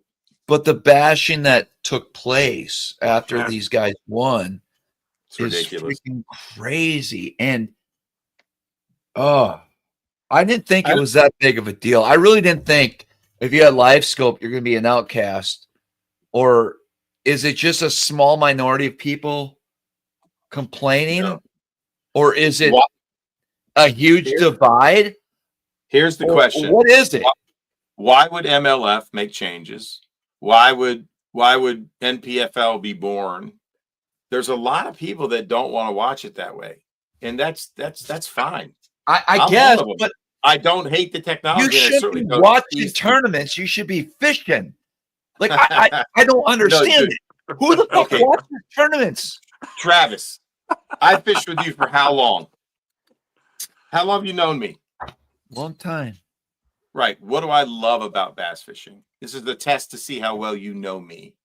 You love tying on a stupid ass bait that ain't gonna work and trying to outfish me. I beat your ass quite a bit. A few times. The back of the boat. A lot. Okay. Unless you edit the video to show you catching the first fish, which you do often. You know what's true and what's not. So we're not going to debate that part, but whatever, dude. But what do I love about bass fishing? You really don't know me, and that's all right. You love to just go flip a piece of wood and see if you get a bite. I get it. No, you don't know me. Challenge. I don't know. What is it? You don't know me at all. Clearly, I do know you. Don't act like I have espoused this on your stream, even though I'm the co-host, even though we fish together a ton. What got me excited about that day we had where I took that crankbait, right? I saw a gravel. You're scoping up front like you always do. I don't care. I'm not hating on you. You're doing your thing. You are fishing the way you love. I'm 21 feet away from you on the back, having a great time. I see a gravel bank. I put on a crankbait. There's a lot of wind pushing on that bank. And I know you've told me there's smallies and largies mixed in this area. I'm like, oh, I catch a big greenhead on Ontario. This is going to be interesting. I crank. I feel a little grass. Like I feel the gravel. I feel my Carter bill kicking the gravel. It's a red crankbait from Muddy Burns. You know the one I was throwing because you got the cast catch on film. Yes. And then I pull up a little grass. I'm like, oh, there's grass in there. And like, so I keep cranking because I'm like, grass equals bass a lot, right? Dude, I snapped the crankbait. You captured it on film. The 5.5 pounder just inhaling the bait. I land him. That is the magic of bass fishing for me. I'm not saying to anybody else that's how you should fish. That is exciting for you. It might be boring. You're not a hater. But wait. That's what I'm trying to tell you. But that's what I love. But there are a lot of people like me. I love that too. But I also love to set the hook way more than I got it. But I outset you in that area a lot more. And then we got on the most amazing crankbait. I wasn't scoping in 4 feet of water, bud, like that. Whatever you were doing, but you still were throwing a plastic instead of a moving bait. And then we went to the Little Rock Peninsula. The waves are crashing over. I pick up my ditch melon fucking spinner bait. And I start slow roll. Another 5+. And then we go into the bay. I start chatterbaiting the cattails and the reeds, dude. Whack, whack, whack, dude. And I don't know when the bite's coming. And I'm using my instincts and the conditions, and I'm reading the water. And then I'm like, dude, hey, if we can crank a little bit more, let's go out. And you're like, oh, this whole bay's full of grass. We start burning the fucking crankbaits and leaning into them. Maybe you're using the scope. I wasn't. I don't care. I don't want to know when the bite's coming. That's what I love about bass fishing. And there are other people just like me that don't, but there are other people like me that don't want to watch somebody who fishes like you, but they would rather. But that doesn't mean that doesn't mean that people have to murder the guy like they did. No, we're not talking about Eric, that. I would rather just cast. He asked me why I watch bass fishing. I would rather just cast a bank and catch fish too. Time out. I love to watch tournaments, or anybody fishing for that matter. That's why I love fishing with Scooter. I've learned a ton from him. And yes, we use our electronics. Yes, we've used Active Target. Yes, it's factored into a couple of wins. We've won $100,000 together, $100,000 together, primarily.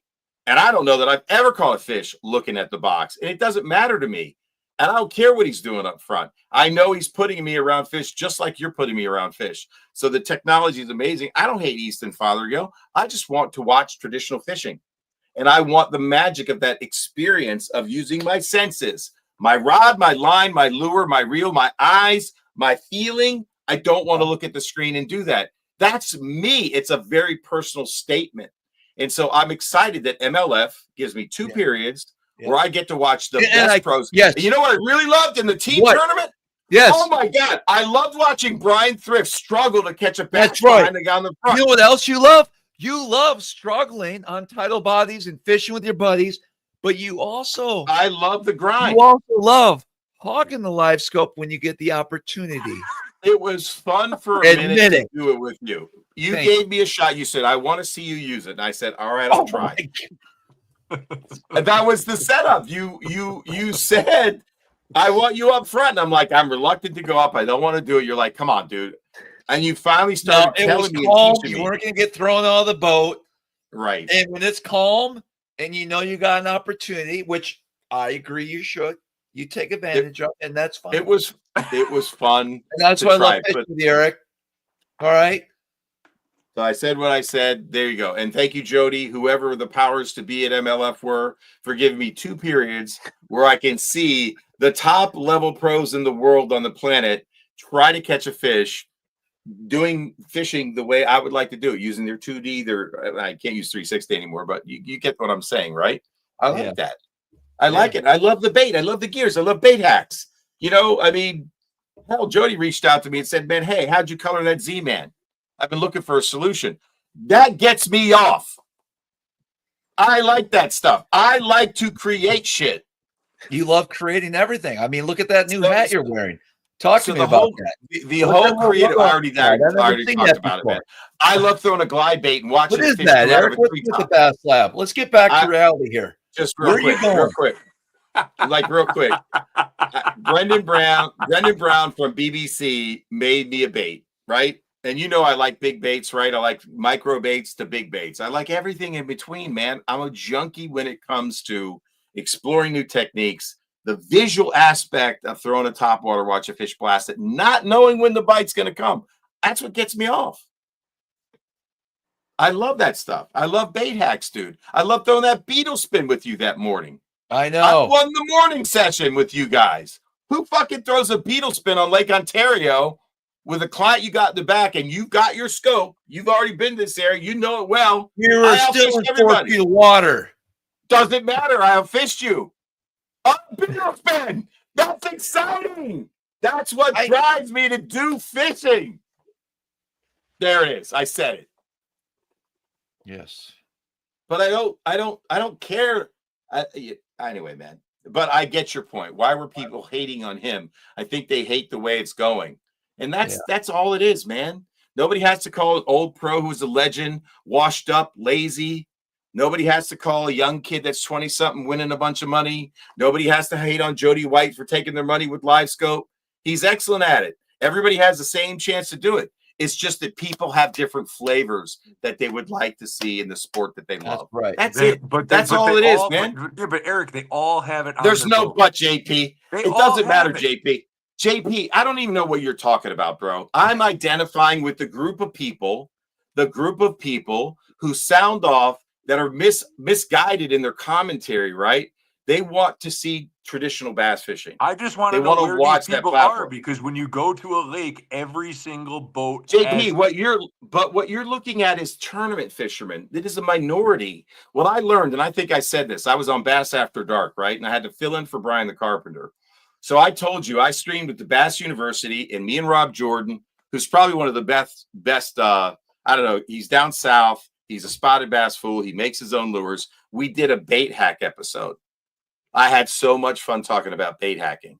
It had nothing to do with the argument about live scope. It just had to do with bait hacks. And they got a ton of great comments. Then I went on a stream with Debo's Fishing. Debo had 300, maybe we almost touched 350 watching, commenting. And we were talking about baits and hacks and the things that I do. Debo is a bank fisherman first. Now he does a kayak. He has 300,000 subscribers or something. There are millions of people who don't care about tournament fishing. About the people that you said all of them have they don't even know about them. They don't know the pros. They don't know the names. They could give two flying Fs about tournament fishing and the debate about live scope. They just go fishing and they love to bass fish. And so what I have to say to them, because they're on the bank, they're in a tin boat, they're in a kayak, they're not in a $120,000 bass boat, and they want to know what I have to say. How do you catch it if you're walking the bank? How do you approach a pond? What if I see a bass floating? What can I throw at them? Why do you use a crankbait? Why do you like a micarta lip over a Lexan lip? I mean, that's the magic for them. It has nothing to do with anything to do with professional fishing, anything to do with tournament fishing. There are legions of them. That's who I want to talk to. And I still love professional fishing. Don't get me wrong. I'm that guy that still loves to walk the bank. Very well rounded. Still trying to figure out where is the group of haters then? If they're not the tournament anglers and they're not the guys that just love to go fishing, who is this group of I don't know. Because that's the topic we were talking about, was where did all the hatred come from towards Easton Fothergill for winning the Bassmaster Classic? I think I just tried to explain it. It's misaligned hate. It's misdirected. It's not hating on him. It's hating the box and how he had to win it. That's all. That's all. It sucks for him. I hate that. It's a shitty situation. It's a sad state of affairs. I think it's a commentary on where we are, like, as a country and social media, and how people can hide behind a screen name and you don't know who they are. You know who I am. I'm sitting here as Eric Galasso. I have a job outside of bass fishing. And so I say what I feel, and you know who I am. right? Yeah, but nobody. But I for a long nobody- time just wasn't sure who Epic Eric was. I was very confused. So I will say, but Nobody chastised Jason Christie when he won with Live Scope. Nobody chastised Hank Cherry when he won 2 classics with Live Scope. I don't know, These dude. younger guys win, and they get did you hung. watch it? Did you watch it? Did you Yeah. read the comments? This Okay, you did classic? then. Yeah, I watched it. Yeah. No, not this classic. That classic.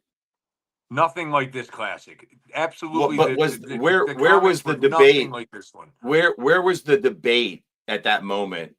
Live Scope was still relatively new. I don't know, man. I can't. It's really reached fever pitch like last year, maybe, with all the divisiveness in the leagues and people start to like get negative, and then the younger generation's calling the older generation lazy, and so legends are feeling like dog crap, and then you got the young guys.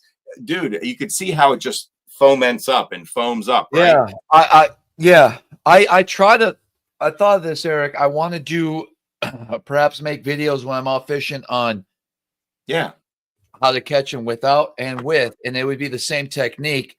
The only difference is you're not gonna know if you're gonna get a bite or not on this cast because you're not able to see them on the screen.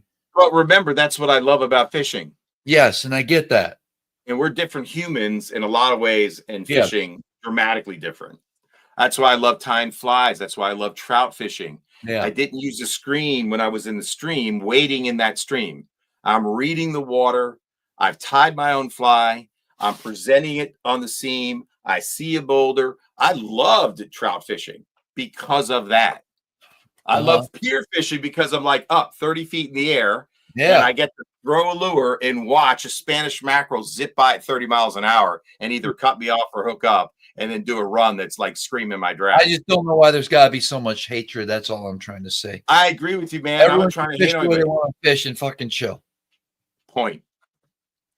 And I'm just thankful there's a league I can watch without it. There's a league I can watch that does combo. MLF. You're is watching exciting. MLF and PFL and Bass? When are you fishing then? Dude, I'm a junkie. I love bass fishing. I love the gear. I love the approach. I like watching people trying to figure it out. I like the struggle. I love the grind. I love it all. I do. I just don't prefer the box. And that's just me. You also think that it could be a lot of just somebody in the comments here. Go ahead. Okay. The amount of information that's out there. I remember just 2008, 2009.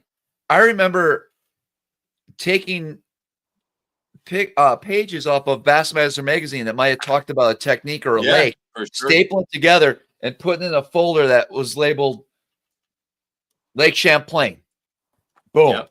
Any article I could find on different lakes all over the country, I'd put in a box and have, and then if I was going to go to that lake, I would pull it out and I'd have a bunch of articles on that body of water. You know, today people can get dialed in awfully fucking quick when it comes to fishing. Oh, you mean like this article?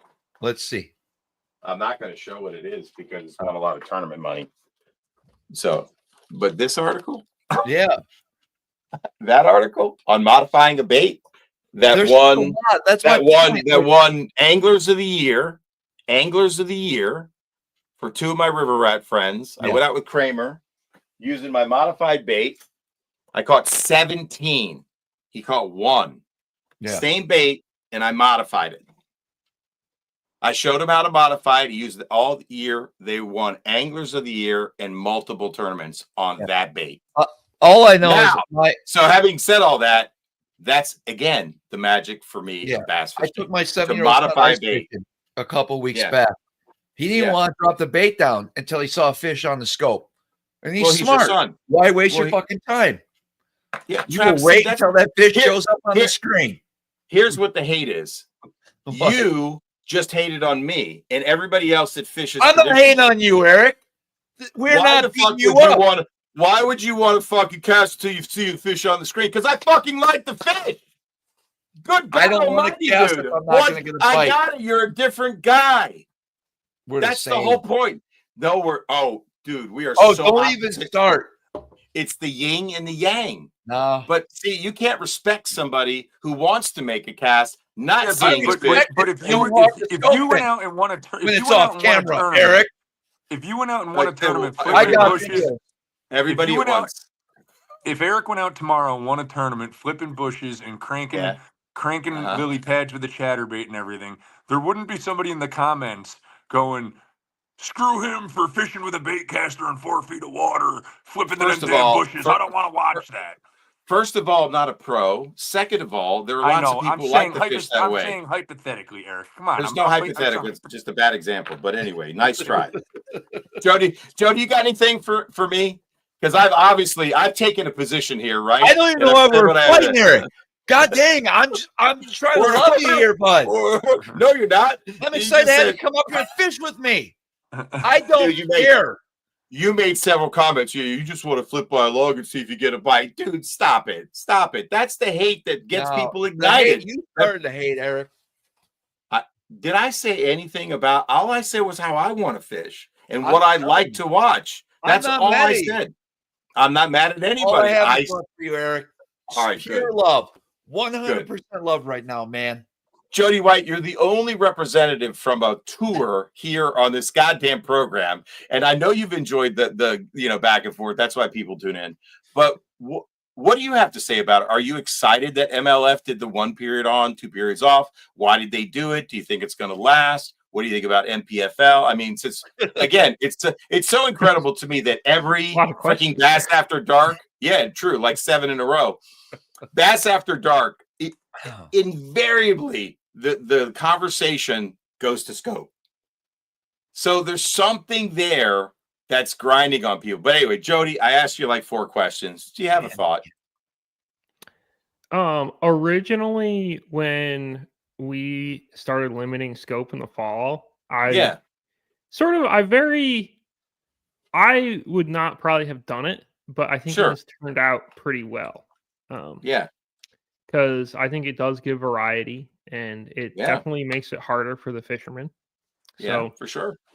I think it's turned out pretty well. And I mean, I guess it's good that everyone's got options. I obviously really like watching scope. Of course. But that's your jam and that's cool. But that's, to me, it's like what makes the world go round, right? It's like some guys like kayak fishing. Somebody wants to fish out of a canoe in an upper lake. But right. Okay. But that's it. That there really needs to be no more discussion around it. No. And again, JP, I can't speak for the people that you saw the negative commentary on, right? I can't speak for them. Maybe we just need to stop giving it airtime. Maybe. You can't stop people on social media where you want to fish. I mean, right? And now you can watch a professional level for $100,000 with some really big names in it. Fish totally. A lot of people don't understand, Eric. I just want to make this statement. Yeah, because I just thought of something. Maybe we film an episode where we don't use live scope at all. I'm down. Are you? And then it came to me. I still know I use live scope also just to see structure, but I still know there's a rock patch over here. Like we'd still be okay. Dude, when we're fishing shallow, we see the stuff. I mean, that's some of my. Not even if it's dirty water, we'd still be okay. Dude, you remember that the 2 days we went out like late in the evening? We had that couple hours. I mean, it was Mecca, and there was no scope. It was both of us just. I mean, like you didn't know when the bite was coming, but there were giants. See the structure right there. That's what I'm saying. But I could see the boulders. I was making cast of boulders, and then the other day when it was a high sun, and you could definitely see the rock that you needed to present the bait to. Yeah, those are my funnest times with you. Sure, but I also love. I also love doing the no claw challenge with you, where you're totally looking at scope. I'm watching where you're casting because I'm trying to like prove an article I read in Berkeley Science, whatever. I get it. So I think we're okay. Let's stop beating each other up, man. Come on, man. Be on my team, Eric. Be on my team. I'm your co-host. I'm inviting you to come up here, man. Be my friend. Be my friend, Eric. I've come up every year, dude, and I get along and we do it. I don't care how you want to fish, where you want to take me. I'm a very willing companion. Mm-hmm. Right? All you right. get a little quiet sometimes when you get into the screen, but that's all right. I'm used to it. Right. Yeah, you do. I'll let you know, bud. What are you looking at? I'll let you know, bud. Yeah, I didn't ask you this. What are you looking at? Yeah, you could, but that's all right. I've adjusted. As long as I get a bite an hour, I'm good, bro. I'm solid. I'm just enjoying the nature of it all, man. Looking at the water. Can't believe it. Look like the Caribbean. It's unbelievable. Travis, you should get a co-angler scope for your clients or for Eric. Like you should have extra scope out the back. Good. That'd be the ticket. Good. The stripper cornfield pole. Jody, I mean, how I fish, I'm up there. I'm not casting. I'm literally, Jody, I'm pointing. They're up there with me. Did you, Travis? Did Jody ever see the rant that I had when Bass Fishing Electronics was on? No, probably not. Yeah, I want that stripper cornfield pole in the back. It's I don't know. I don't know. I'm just fine. He puts me around enough fish to do well. I'm good. We'll be fine. We are. We're fine every time we go fishing. We catch them. It's always fun. All of it's new to me, man. I'm not a smallmouth guy. Mm-hmm. I'm not. I'm a river guy. I'm a grass fisherman, man. That's what I do. Yeah. Little bit down in the Carolinas with Scooter, man. He's the man. I'm just going where he takes me, bro. My job is to put some fish in the boat behind him. Throwing crazy shit, which works out a lot. Yeah. You know? Mm-hmm. Because he knows where those 4 rocks are, and he's trying to line up to hit him with a crankbait, right? And I'm just looking at that secondary point and zinging a Ned on a hero cast and catching a 311. Hey, I just want to give a shout out. We got a pretty good crowd tonight watching live. I want to say hi to everybody. We got a few people jumping on just now, wondering what's going on. So we got Jody and we got JP. They talked about their win this past weekend. Eric went on his little rants when we brought up live scope, how he likes to be. Whoa. Spin. And whoa. See, this is how you see. Look at that. You're patronizing me, man. So you wonder where the hate comes from. Okay. Like you're a scoper up there in your lofty box, right? And it's like, oh, but I don't want to be labeled a scoper either because I'm not. That's the most craziest thing I've heard all year. You're 100% scoper. It's okay. Own it. You love the scope. I love it, but I'm not. I wish without it. Travis, this is like you trying to say you identify as a DT6. You weren't fooling anybody.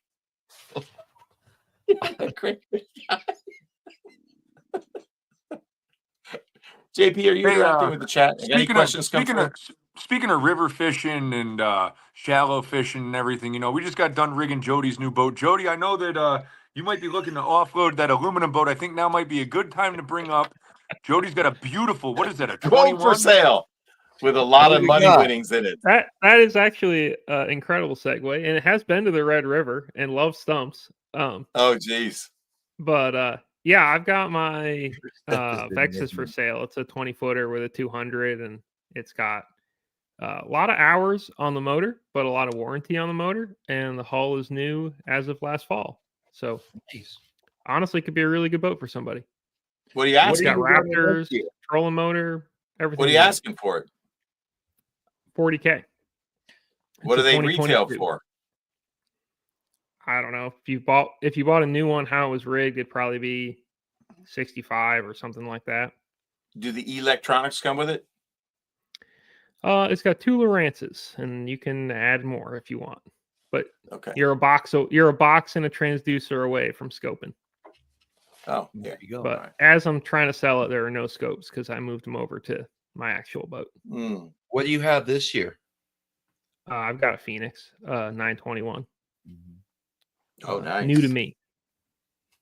Gotcha. With lots of scopes. Nice. I'm sure.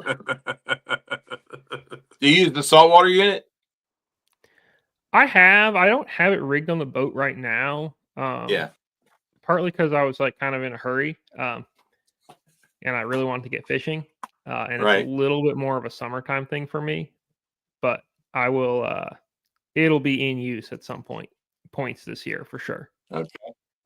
Because it's kind of like a one. It's like a two or three trick pony. Like it's not very versatile in my opinion.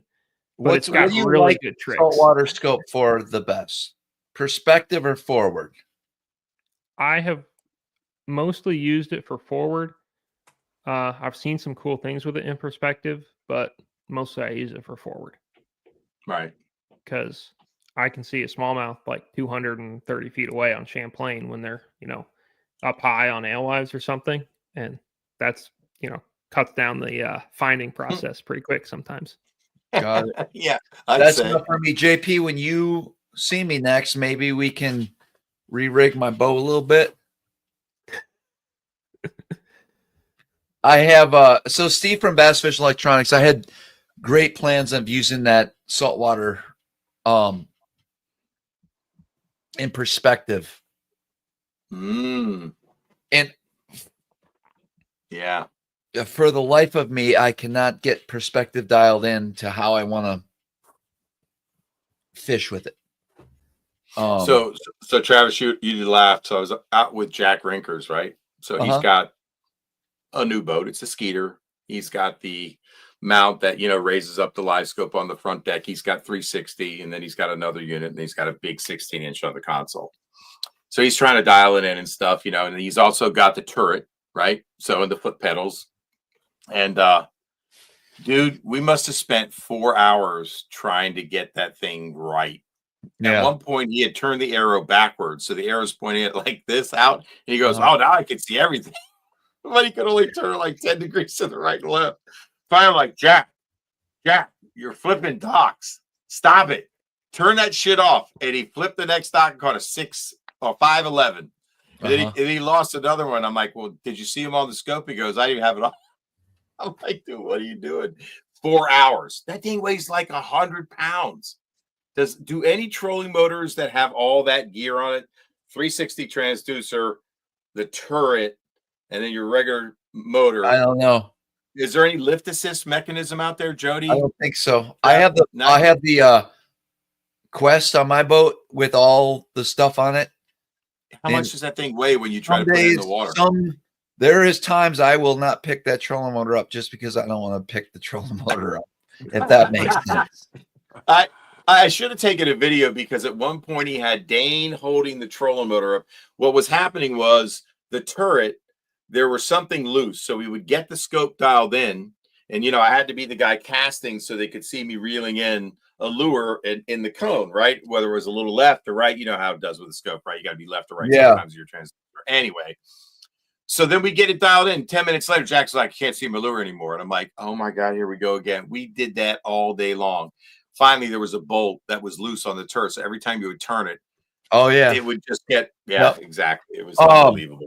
But anyways, back to, I do have the saltwater transducer, and I would probably like to use it more in forward than perspective. I don't see a benefit in perspective. To me, Jody, I'm sure you've played with it, but the fish on perspective, they're so small. No? Yeah, I don't really look at fish much with mine in perspective. I kind of struck out on that. Okay. I've seen it a little bit like in shallow water. I'm having serious problems with it. I love my 360. I love knowing what I should scope at by having a 360. And I really think I would have better use of that transducer if it was pointing forward. The nice thing is it doesn't interfere with your, like, when I'm the nice thing about it is you can run it in perspective and not have any interference with the with like your 34, right? Sure. Yeah. So, and when you run the 234s in perspective, they have a little crosstalk, and so a lot of times, like, I'll turn the perspective off if I feel like that's if I'm kind of honed in on just one screen. But a lot of times when I'm like kind of roaming around, or I am fishing shallow and I want to see more stuff, then Right. I'll keep the perspective running. Yeah. But I just don't, man. I'm just not sold on it, I guess. I don't know yet. I'm very comfortable with the 34, even at 100 feet. I'm fine with that. Like, maybe I'm missing it. I must be. I mean, I'll be honest with you guys. This year I struggled in any, not that I fished a lot, but the tournaments that showed up, guys, were in that 28, 29 pound range. Fuck J, or no, that was Tom Nee I fished with. Did we fish a tournament, JP, this year? No. This past year? No. Like, I don't know. I just feel lost sometimes out there. Like, What? Like, I mean, I catch a decent bag, but not decent enough. Not fucking Jody White class of fish. So what are people doing differently than you? If you had to think about it. Probably a different. They don't have the history. They're just going out there with their units, and I don't know. I don't know. So you think you're jammed up by too much? No. Okay. Like, what's the breakthrough that you're missing? Probably there's I know 4% of the lake, right? Of fishable water, and there's 96% more. I don't know what it is. I don't know. So you think the guys that beat you in these tournaments just know more about Lake Ontario because you're still relatively new? If you only know 4% of fishable water. Because they're new guys too. I think they just have a different way of looking at the body of water, perhaps. All right. I think that's what it is. Huh. I think that's a lot of times when guys are catching fish like above the cut. I think sometimes they're just marginally better, but I think there's a lot of times where guys just are doing something that 90% of the rest of the field isn't doing. And they discovered it maybe by accident, or maybe they, spent like years perfecting it and then they were able to run with it. I think You mean like the guy that was crappie fishing and ended up catching some big fish because he wanted to cook some crappie and he was in the Kissimmee River? I mean, he just stumbled upon that. That's a great example of stumbling upon something, right? Yeah. But the difference is, I mean, dude, how many days didn't you used to do day 5 or something? What was it called, Jody? Day 5, we still do them. Yeah. Okay. The day 5 is like, Travis has. Those are some of the things I enjoyed the most. Finding out how they did it, or were they telling you the truth? Were they? That's they did it. Yeah. Well, right. I don't know. I mean, maybe some, maybe some not. Lot. Yeah, you hear rumors after these small tournaments up here too that gets you thinking. I understand now. I know more about. I know more about back, the moon, Travis, the moon and current. Good one. Have something to do with it that could cut your learning curve. For me, it's all about just spots. Go the next, go next, go next, go next. They'll be here somewhere. Where these guys are, I don't know. They're amplifying the spot they found, I think. I don't know, man. I feel like we're missing something, JP. Well, wait a minute. I mean, I think he just said something really important. Smallies the current is huge to a smallmouth, right? Yep. And wind can drive current, correct? It does. So your spot could die because the current stalls, right? I mean, I'll admit, as much as I should know this, I think the Johnstons, I think the guys that are really dialed in here on the Great Lakes understand the current a little bit better than I do. I think that might be the key. But I don't know. I don't have the resources. I can't go to somebody and ask them. You know what I mean? Nobody fucking wants to talk to me about that stuff. Like, I don't know. It's a very confusing thing for me. Why would they give you that if they won't give me it? That's my point. Right. They know they're going to be fishing against you in the next tournament. So I don't. That's one thing I need to tackle. I did realize a lot about the moon phases this year. Okay, and I will take note of that. But good. I also know fisherman's there's log. So much water I drive past every day that I would never even think about fishing And I think guys are just going because they have electronics and they're able to just freestyle it. I think that's what we're missing. I don't know if you agree, JP. I don't know. Sure, I think guys fish things that we don't fish. I also think that when you have 1,500 waypoints, because you guide every single day, it's real easy to pull the trolling motor and leave. Where sometimes if you just stayed and looked around and pondered around a little bit, there might that. be Sure. they might be there somewhere else. And but I do realize how much these fish move, though, too, JP. Yeah, Mm. they I really definitely feel move that a lot. way. The old guide's dilemma. I really feel that way. Very interesting. Yeah. It'll be interesting. All right. Good thoughts, Travis. I don't know. I think you're onto something. I don't know. I mean, I think you're onto something. Look, man, where the elites are about to go, right? The Pasquotank River. Yeah. It is very minimally influenced by tide and heavily influenced by the wind. I'll just leave it at that. Mm-hmm. Can't wait to see which way the wind's blown. Someone where just guys go. I remember that tournament I fished, Eric, back in remember I caught the 8.5 in September and I fished that tournament the next day or Saturday or something.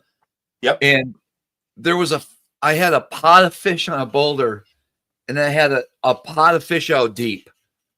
Yep. And both those schools were gone that next day. So crazy. And what changed? Nothing. So the wind didn't change. I mean, smallies are pelagic. Did they eat all the gobies and left? No, they don't eat all the fucking gobies. I'm just making shit up. I don't know. Try to figure out the puzzle. Where'd they go? Why'd they leave? George catch them? Sure, George lunch? Yeah, fucking George, man. I don't know, man. I mean, look, if a big giant school of smallies is on a pack of gobies, do the gobies just sit there and just let themselves get eaten, or do they move? I don't know. Yeah. Jody, what's your theory?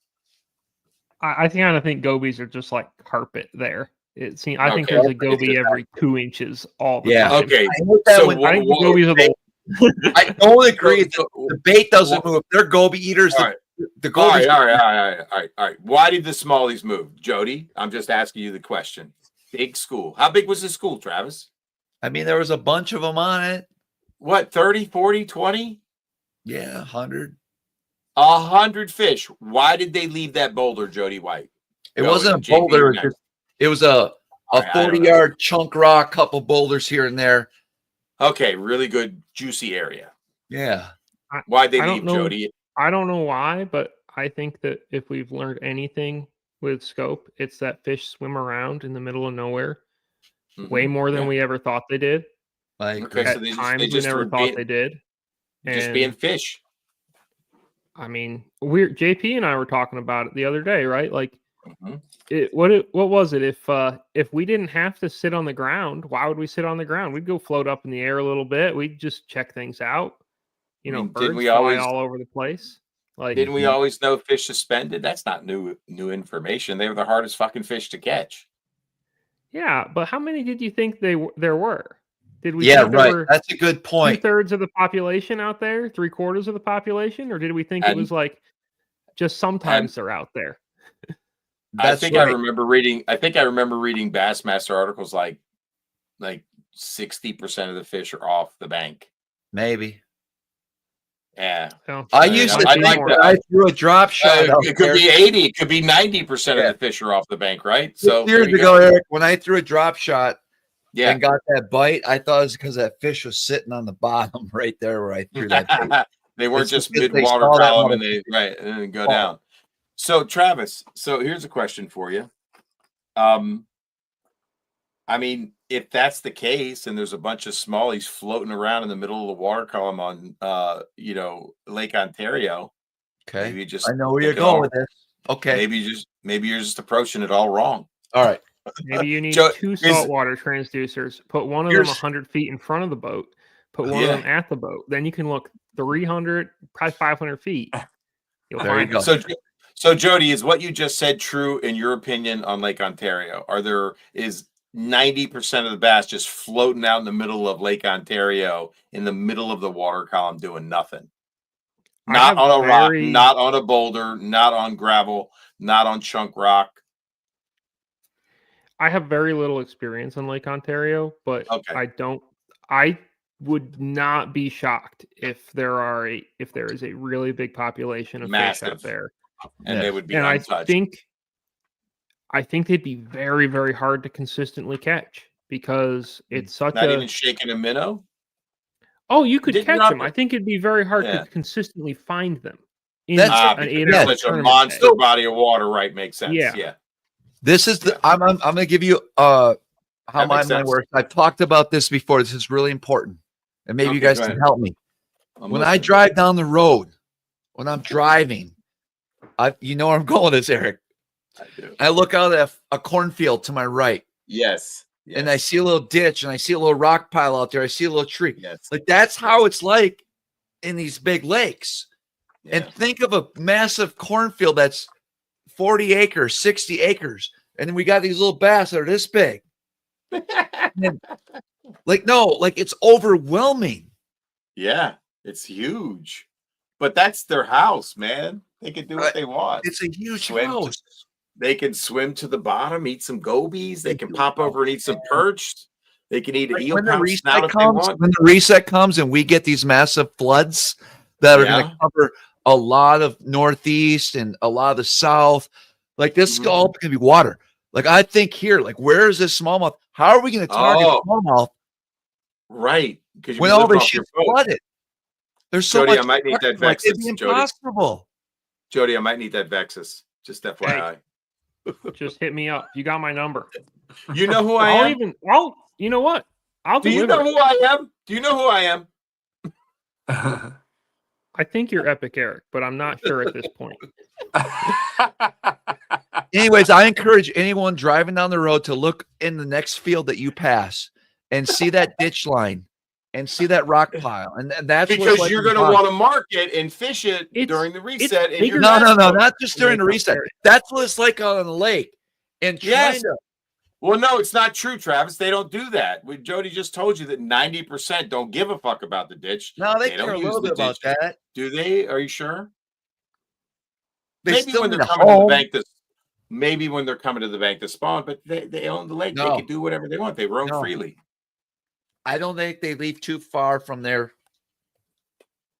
He just told you that, like, the dude's in the middle of it. He fucking not only is there covering it, he's in a camera boat looking at guys in the middle of fucking nowhere. All right, Billy, should I be running in 60 to 100 feet of water with bare nothing on the bottom, just flat out there looking? Or should I be around some boulders? Why wouldn't you try it?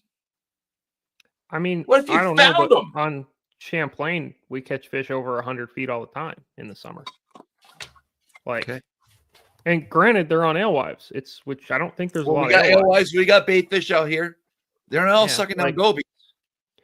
I think that the issue,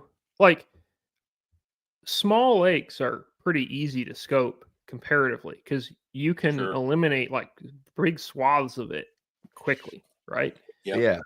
Ontario, Champlain, Cayuga, places like that, they're crazy huge. And even if you have even a saltwater transducer, you're not you're not covering a sizable percentage of that lake in any given amount of time. You could, with no clients, drop the boat in 45 feet of water every day and just troll around, and I feel like you could have a great chance to not hit the 20% of the water where a lot of the fish really are, and then they might move the next day. Would it be cool if they made like for Champlain, if they had radar from the air, you could fly a drone and it could have an infrared picture and you could find the massive schools of alewives, mark it with your GPS, and just go with your saltwater transducer and just really crush everybody every tournament. No, I don't want to do that. I just want to throw a beetle spin and hope. It beats your ass. I beat your ass. I beat your ass that day. I'm sorry, I won the morning. And on You can't say anything Champlain, about LaBelle it. would beat you on docks. What's that? You could do that, and on Champlain, LaBelle would beat you on docks. Well, there's my point. Even though you have wait, I got a question. it still takes time. It still takes energy. Wait. Is LaBelle using scope on docks? I highly doubt it. But you'd want to So ask him. Okay, I'm just curious. Okay, wow. Okay, so he'd still beat your ass on docks. That's interesting. Even though I found all the LY big schools. I just want to make a public service announcement. Some people are being misled by mainstream media. They claim there's stuff underneath the pyramids that we don't know about, miles deep. Just think about it. What is a psyops? What is the point of all this? They're making up stories to distract us from this reality. I don't know if you've heard the news, Eric, but apparently there's a mile deep worth of structure below the pyramids now.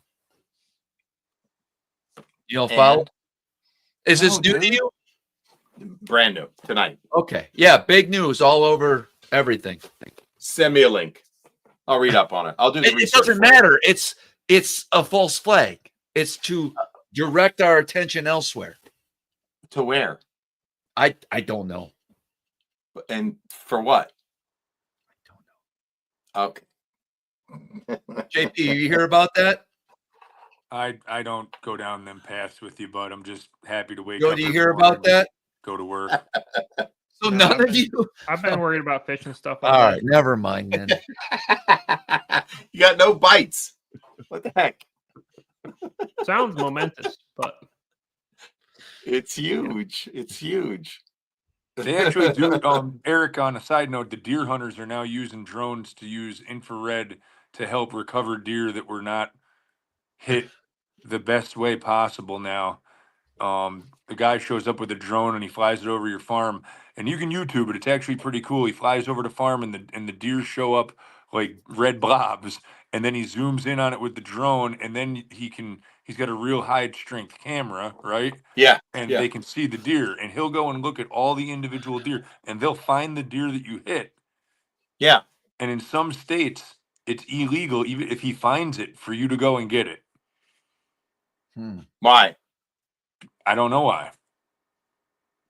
Kind of weird. Are they right? worried that they'll use the infrared drone to locate the deer to shoot the next day? I'm sure that probably has something to do with it. I would totally trust the guy not to do that. oh, for sure. They're only right over there. All Don't right. worry about it.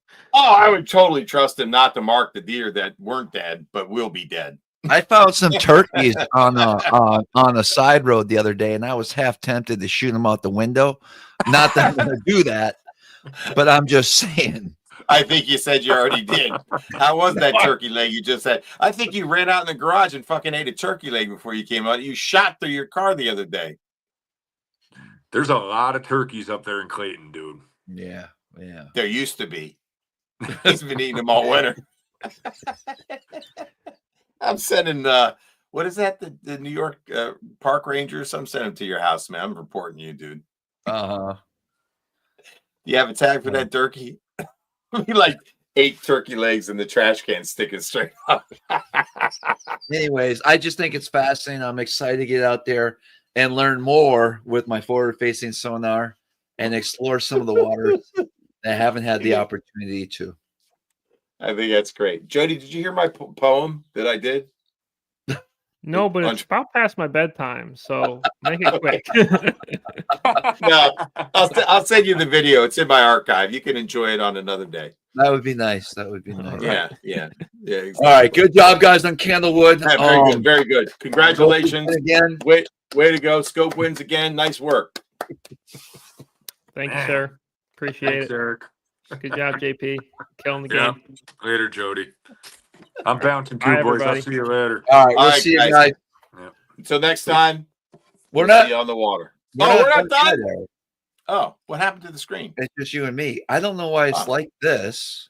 Neither do I. There you go. There we go. Much more better. Yeah. Much was a more good better. show. All right, man. That was a great show. Are you kidding Yeah, I me? feel bad though, Eric. I'm not trashing you at all, bud. I appreciate the way you fish. Thank you. I do. Thank I you. love it. And that's Thank why I you. love fishing with you. And I think Thank we're you. gonna have a great time this spring. We always do. We always do. have a good time. We do. Always. We always laugh. We always go eat some good food. We always figure out something new. Yeah. You let me try some wacky shit. For sure. One of the greatest things about having a live show like this, and I saw at the Classic, run into the people that watch the show. Yeah, what did they say about There's the show? some good dudes, man. Like I just see the comments, Pinhook Fishing. I met him. That's awesome. The dude's a great guy. He is. There's so many people in the fishing world that bring positive. They're like the people I want to talk to, right? Right on. And I'm sick of the hatred about stuff. I really am. I feel you, bro. I don't want to be in that. I'm just glad. Let us now fish, you know? Right. And I think the leagues doing what they did settled the debate down, right? Because I think people got to see that without live scope, it really is hard to catch them for some of those guys that are maybe newer to bass fishing, and that the legends of the sport like Christie can still win in a non-scope tournament. So it's really cool. I feel like it leveled everything out a little bit, even though it would be. I think it would be fun. It would be fun to do it the old way. Old way, but just without electronics. Just do a challenge. Gosh, it would just be really, really difficult to fish the open water. Oh my God, that's impossible. That would be a waste of time. I get it. If I would love to go out there and try to if I was on curb, bro, like how you fish and we knew the fish were up and that's how I'm cool with it. Dude, we fish offshore too. Yeah. Trust me, it's not just how? on the bank. But are you not using live scope offshore? No, there's brush piles, there's chunk rock, there's long tapering points. Well, how do you know where the brush piles are? Dude, he's got them marked. Okay. Yeah. And sometimes I catch the fish. You don't understand. Wouldn't it be like a little easier if you just move that trolling motor over that brush pile just to see what's going on in there? If you don't think he is, you're crazy. Okay. I'm not on the front. I got you. My job is to catch fish in and around him. And some days they're up because they're feeding on herring. The herring spawn is super active, right? Sometimes it's a spawn tournament, right? So we might be in the middle of the pocket. So there's pre-spawners floating in the middle of the pocket, and he's focused on a particular area and looking for beds, right? I'm throwing a big glide to draw fish out. I mean, how we approach and how we practice, it's pretty cool. Yeah. Yeah. Absolutely. And don't get me wrong, I have totally cast in a brush pile before. Yeah. And I'm throwing something completely different than he's throwing. To this day, I still every day. We go shallow. We go mid-depth. I love it. That's fun. I made that one video. I used the Great Lakes finesse. The craw, the tube craw. What the hell's it called? Yeah. This thing. There you go. Yes. I mean, do you like how I just have it right ready for you? That's pretty crazy, good. isn't it? Thank you. Thank you. And I made a video about that and I crushed them on it. And some people still's like, oh, you're using forward facing. So I literally wasn't using it. Yeah. I had it on. I was on spot lock. Yeah. I just like, dude, there is no way you see all the fish. Yeah. No way. You just don't, because you leave me scraps all the time. Yes. When I caught my 34-pound bag, I didn't see one of those fish, and you shine those spots. That giant shelf boulder. Well, why say shine? Why say shine? Why say cheater box? I'd never said cheater box. Well, shine's kind of like a Randy Blockett term. I didn't know that. It is. So you it's put called your live scope. It's called live. Okay. So you live scope that. You live scope that area. You say those words, and we're gonna fucking get into it tonight. I didn't say it. You live scope that big flat rock. It was huge. It was like the size of your boat. Yeah. And then you cast over there. I was casting over there, and then you turned the live scope to the right towards the point in the tree. You were live scoping there. I cast over there again off the edge of the flat rock because I thought they'd be up. So I probably was an 8 to 10 feet. I remember I made a really good cast, and I'm dragging. I got thumped He dropped it. I thought it was a perch bite. And that fish, I just shook it there for a second, picked up again. It was a 6.11. Well, actually, it was 7.1 because your scale was 5 ounces off. And I caught another one doing the same thing. This year, bud. We're gonna crush them. We know it. We know it. And then when you were going through that shallow area, you were looking. And I'm like, I'm just going to start casting. I put, for the first time, I threw up chatterbait mini bags, caught 2 more 6-pounders. Yeah. Just covered in water. So you'd never see them all. I think I don't even know what you had your live scope set to, 100, maybe? That probably 80. I've learned a lot over the last 2 years too, man. I learn every year. Right. So I think maybe you had it on 60. So I know I can cast 60 feet. I will always run at 100 feet from now on.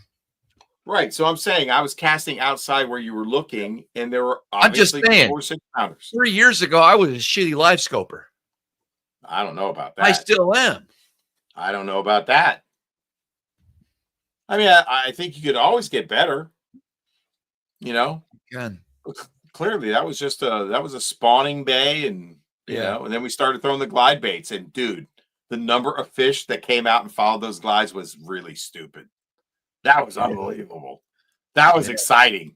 Yeah. I wish there was a little wind. It was like high noon. It was the worst absolute. It was a dead slick. We'll bring out those stupid ass glide baits this year again too. We'll bring ones that we don't care about, because you don't want to throw an expensive one, because there are muskie in there, right? No, I think you're fine. All right. I want to catch a smallie on a glide so bad, but we need a day where it's sunny, but there's some wind, or it doesn't matter if it's sunny or cloudy. I think they're so aggressive. They're just going to torch it. I can't wait. You think we should throw like yellow perch patterns? Or does it matter? Man, the perch thing really messes with my head. Yeah, I don't know. Let me explain what I mean. There's so much perch up here. Yeah. And I think it's just like smallmouth. There can be massive schools of jumbos in 4 feet of water. Yeah. Or they could be out in 40 feet of water too. That's very true. It's so crazy. So I don't know. I personally, when I'm smallmouth fishing, I don't see the schools of perch. Yeah. Except in certain areas. Yep. Most of the year. That's interesting. I'm not running into that. So that's debatable. All right. Well, I mean, Hella just said, there's whitefish, there's shad, obviously, there's smelt, there's alewives. Yeah. They don't get to that glide bait size. Right. Hella just said bright pink chartreuse, something bright. Bone. Riley Brody said bone. We got it. Mm-hmm. We got it, man. Mm-hmm. Anthony, you ain't lying. All you're going to see is my eyes. That's exactly right. Like the first time I went out with Travis on Ontario. My squirrel hat, my bomber hat. Oh man, it was a cold day. That was cold.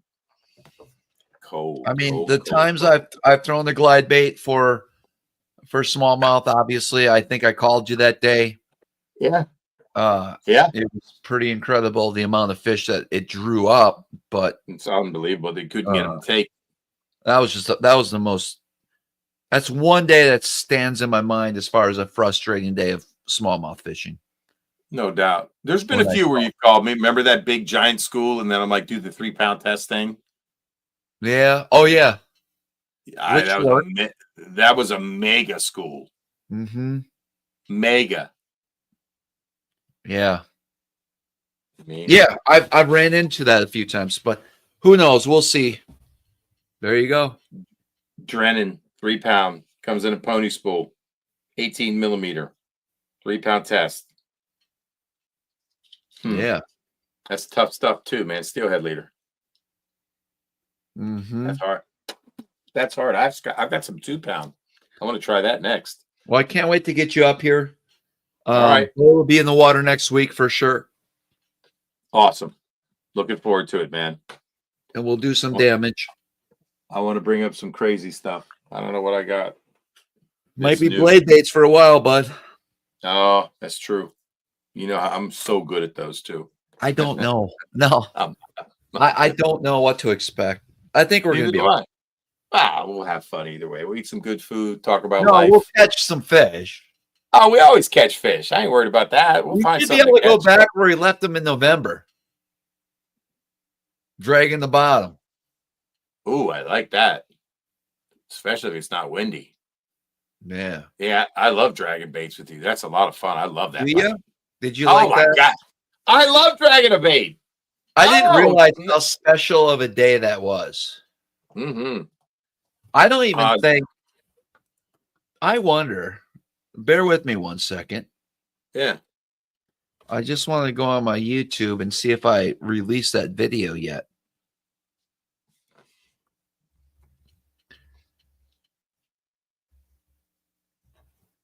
I may not have. Oh. What the heck? Well, that's something to look forward to for everybody to watch. Videos. I'm looking. Apparently, we kept Jody White up too late. He goes to bed early. Yeah, a lot of people do. I don't. I know you don't. Neither do you. Mega Bag on the River. There it is. No. When are you going to release it, bro? We might watch a little bit of it right now.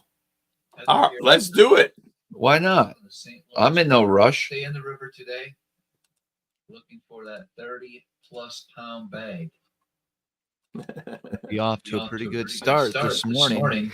Here we go. This one is just over 6 to start the day. Mid-November, Epic Eric and I. Cold I thought day, this man. fish was like 4 pounds, dude. Yeah. It was over 6. I don't even remember being there. No. That sure looks like a wide open space. It was. That don't look like no river. That was a river. That sure doesn't look like a river to me, man. That was a big fish right there. And I treat it like it was a 4-pounder. You put some heat on that fish. First fish of the morning. I'm with Epic Eric. We're just going to try to catch a big bag today. We don't expect a lot of fish catches, but hopefully a few more like this. That's all coming up. SmallmouthCrush. We're pretty good. I don't even remember being there, man. I was just trying to probably stay in the boat. That's a lot of wave action right there. There's a lot of current. So Did I hook up? Yeah, so in this video, guys, this is basically almost the latest you could fish up there. And I feel like those fish should be there right now. Wow. Don't you think? Is this the day that I was on the front of the boat and found the ship? No. Where's that video? Oh, this is in November. Oh, but where's that video? I don't know. You never even published that one. That was epic. I know. Dude, that was epic. You thought all these 2-pounders were 6-pounders. I know, right? You can't tell the size of these fish, I'll tell you. Maybe because I was dragging them in the current. Oh, there was a lot of current there. It did feel like a 7-pounder, remember? Yes. Remember we played that game, Guess the Weight, and you could never do it. No, we played Guess the Bite, and you could never do it. We had fun this day, man. We did. Well, let's just get you fired now. Even catching 2 fish like that would be like. Is this where Canoe Island is? Huh? It is, isn't it? We were dragging, weren't we? Canoe Island. I don't know. It's this lost city of Atlantis. Stop talking. I remember now. We're basically dragging football heads. Yeah. Oh, I think I weighed that. So we got on some fish pretty quick. I was dragging a 1/2-ounce Beast Coast open water sniper jig. And we just started catching fish instantly most of the morning. and we had to go through some numbers, but there was a bunch of really big fish down there. Oh, that's right. We were drifting and trying to play guess the bite. Yeah.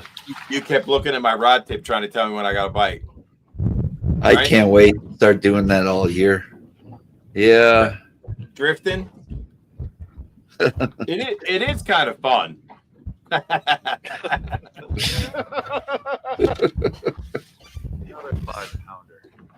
Why don't you give respect to my big fish? I was retying. I can't believe you're weighing a 5-pounder. I know. What was I thinking? Why am I throwing a spinning rod?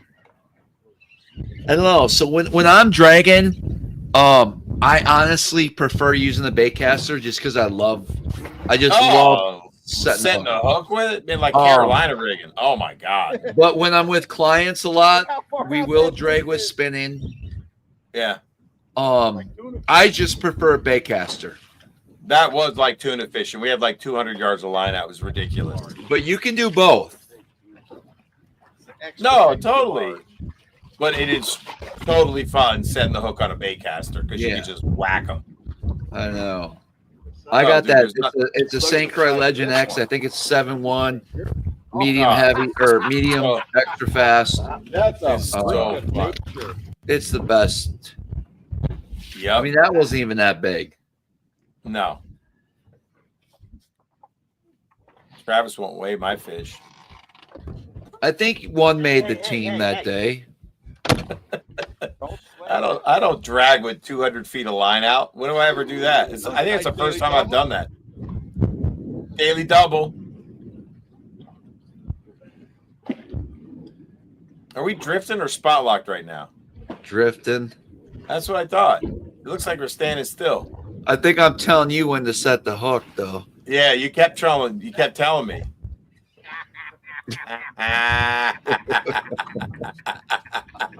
We did laugh our asses off. You won on that one because you didn't set the hook in time. Look, man, I'm 62.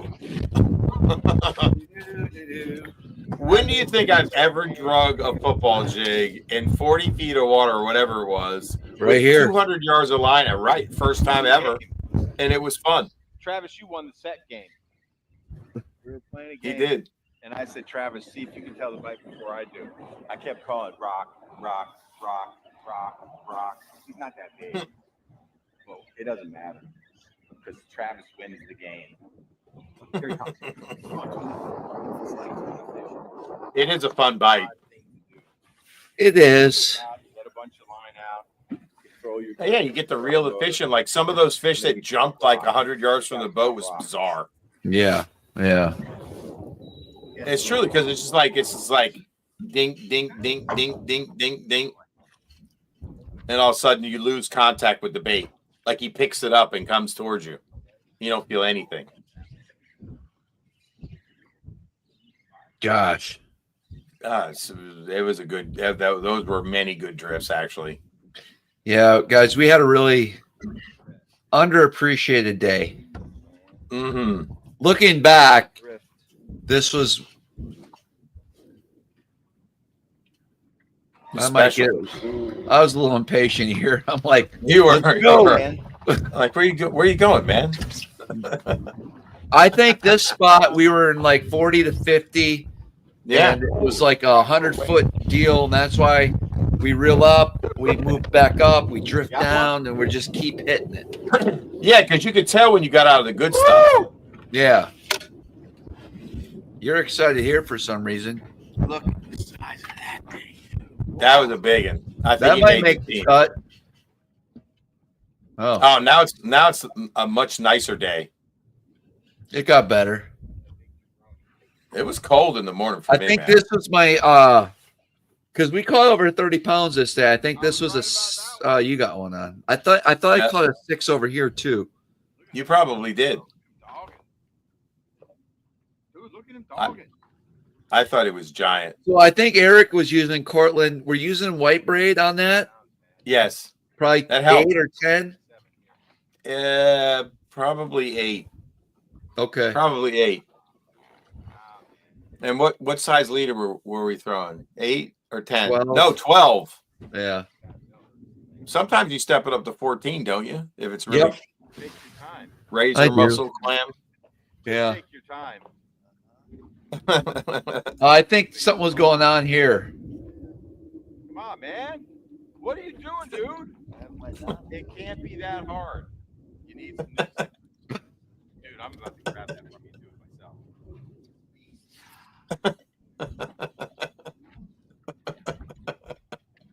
That was a nice day, man. We ate some good food too. Yeah. I love that restaurant, dude. That was Jerry's nice. Tiki Bar. Oh, it's so good. They treat us like kings. We'll get back up there. It's beautiful. Mm-hmm. That is 6 all day. Oh, it isn't? It is, man. Am I trying to make my 5 or 6? You got plenty there. You're trying to I might have had contribute. 2. I might have had 2. I don't know. Come on, man. I'm This standing was there in a the back. 6. This was a 6-pounder. I remember this. You know what? This exact spot, I caught them in the 3rd week in April last year. So How they about will that? be here. That's They their will be wintering here. hole. That's their wintering hole too. Yes. Will we drift for them too? That Same island thing? to my left, there's a guy that sunbathes naked all the time. Older dude, he's like 65. I don't think he cares. I literally saw his Clearly. butt cheeks 3 times in my life. True story. That's disconcerting. I'm just saying. I'll have to bring up a jig rod. A what? A jig rod, so I can throw a baitcaster with you. Oh, I thought we were don't think talking I about brought- the naked guy. Yeah, that's fine. Yeah, He's okay. he's okay. Oh yeah, he was 6. Oh yeah, that's a 6er. Yeah, that's a big one. I did fine for not looking at the scope.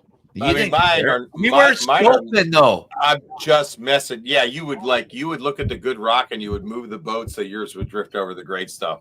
Your rod be going like this, tonk, tonk, tonk, tonk, tonk, and my rod be going, pling, pling. You put me right off the shelf. You would, dude. I know what you were doing. I know what you did last summer. I know. You're tricky. Look at your head's down half the time. Now, remember, this was a shallow one we caught. I don't remember that. I went in shallow. Oh yeah. Because you thought maybe they'd be up in there. They were. There's fish back in there, bud. Ice fishing.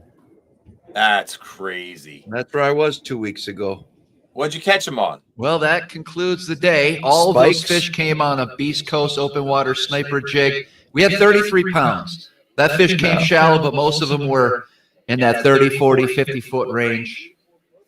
And we were just looking for transitions out there on the main river and dragging those jigs around. Hey, don't forget to subscribe to the channel. Leave any likes and comments. And as always, remember where we were over there? Yeah. Yeah. It's all coming back now. That Good. place did not look that wide to me. I think it's the GoPro makes everything look wider. No, it was wide. I remember the spot though. I do. You know what I said earlier, so you know I remember. Mm-hmm. Mm-hmm. That's a cool place. Very cool. I'm excited. Awesome, man. I'm glad you got everybody to show it. Lee, I actually I stopped at the St. Croix booth. I talked to. But wait. You have to do that video where I made the longest cast in Bassmaster history and caught that one. Bassmaster. There's no question. That is the longest cast that anybody's ever made to catch a smallie. Cast, not drift. Cast. And we had a 30-mile-an-hour wind at our back. All right. You got to do that video because I caught the smallie on the crankbait for Darius, the Bandit 300 in Gobi. All right, we'll do that. You got to do that video because that was an unbelievable day. We got a lot of videos we need to release, and we just haven't had time to do that. What have you been doing? I don't know. I don't either. Release the beast, bro. This is after hours, so we'll just see what this one's all about. What is this? Nah. Where are we? I don't know. Is this the same day? Same trip? Same week. Look at me. I got to get undressed. Yes, Lee, we are going to have St. Croix on for sure again. Absolutely. This is a warm day. What's the temperature right now? I just go to town. I ain't waiting for you. How deep are we fishing? Exactly. You're like, how deep are we? What are we doing? You ask so many questions, dude. I know. I got to know what's up. I just want to set the hook. What do you got there? You did. What you got there, Travis? You rolled right up and just fired a cast off the front of the bow while I'm asking all my questions. I know. You just ran up there and went shoo, and set full send. You must have known they were there. What's up, SmallmouthCrush? Epic Eric. First cast rule is not in effect. He didn't like what he saw, so he went down. And guess what he's throwing, folks? Look how fat that fish is. That's crazy. What were you throwing? Beast Coast sniper Don't jig? touch him, man. Probably sniper jig up in there. I would say so. There we go. First fish of the day. First cast. I caught that on the East Coast open water sniper jig. Imagine that. 500. 5-pounder. It's like me going, and I got this Marty Burns crankbait for you. Why don't you tell him about that Marty Burns crankbait, Eric? Painted by Tackle Grab. Yep. Oh, yeah. Coming up. Oh, yeah. Why does it sound like we're in an echo chamber? That looks good to me. That was a good day. How you don't touch it. Whoa, whoa. Blade bait fish. Oh, blade bait. Yeah, Blade? throw blade bait. Oh, is that blade bait spot? Oh my God. I couldn't get No. Dude, you don't even know where we are. Where are we right now, Eric? I honestly don't have a clue right now where we are. For real? Nope. This place, no. People ask me all the time, where does Travis Tank at? I have no idea. Go find the lost city of Atlantis. I came up here You'll for know. that. Is it even recording? No. Well, you got to start somewhere. It's not my biggest Lake Ontario fish, but it is my first one of them. No, Bam. So we had to move around a little bit today. Oh, now I Eric know didn't where we get up are. here until the afternoon. Okay. We don't have a whole lot of time left. I know really where wanted we to get are. on some good fish, so we had to bounce around. We're using typical baits we use this time of year. A lot of football heads, blade baits. Trying to get a bite on an Alabama rig, Ned rigs, so a variety of different baits. Oh yeah, they were this following that afternoon we're Alabama working rig. for us. Remember that? They were following that Alabama rig like crazy, but wouldn't bite it. Yeah, I remember. You tried. Yeah. That was weird that they were following it, but wouldn't eat it. Why wouldn't they eat it that day? Just keep throwing the old snipers. Keep it simple. Well, you've been catching a few. I think you had that your jig you like to try. I remember this spot. Yeah? What's so special about that spot? There's a pole. Okay. Yeah. You have to say it like that, but that's cool. Nobody would know where that pole is. Probably not. No. You can't like Google satellite red A-frame off the main road of that point. That's not red. One thing that I've learned about. Are you looking at the video? That's obvious. A guy that puts some time in, that pole's fucked, bud. You think? Yeah. Don't You mean the one right there on the screen? Smallmouth bass. No, man, he's hook fine. That's why. Oh, he's big. He's getting bigger. But good job remembering that. Yeah, see, now I do. He's a giant. You just got to give me a little tip. Yep. Big and long. Why are you swimming in circles? Get him in the boat, bud. I'm trying, man. Jump on him, man. I mean, it would have made for good TV and stuff. These comments are funny. Yeah, that's wow. Just mad you answered this question. I mean, I wouldn't have said pole. I said, oh, there's something down there. That's fine. Yeah, He wasn't coming off. You caught that on a blade bait, bud. I did. I actually got a blade bait fish. That's exciting. I do not throw a lot of blade baits.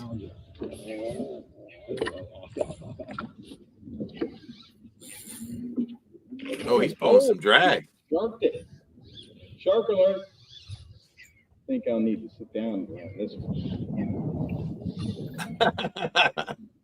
I ain't caught a smallmouth since the last time I fished. There you go. Devin's in. Feels giant to me. They're just all lovely. Yeah, Devin, you're on the right track. You got to use side skate because under the water. You'll find it. Don't worry. It might take a while. Preserve the slime. Preserve the slime. Okay. You got the A-ring again? I'm trying. Oh, you did. They followed that thing though. Pretty fish. What'd that one eat? Am I still throwing a blade bait? I don't know. You got a bait caster on. No, you don't. Do you? No, I'm back to my sniper jig, I'm sure. Yeah. I don't know why you're getting all giddy, trying to reel in real quick. I want to get out of your way. You're probably looking at the live scope, wondering where to cast next. I like to cast where you cast. Remember? I thought you wanted to be natural and throw beetle spin. See if there's a fish there. I'll bite it. You told me to get up there, man. Oh.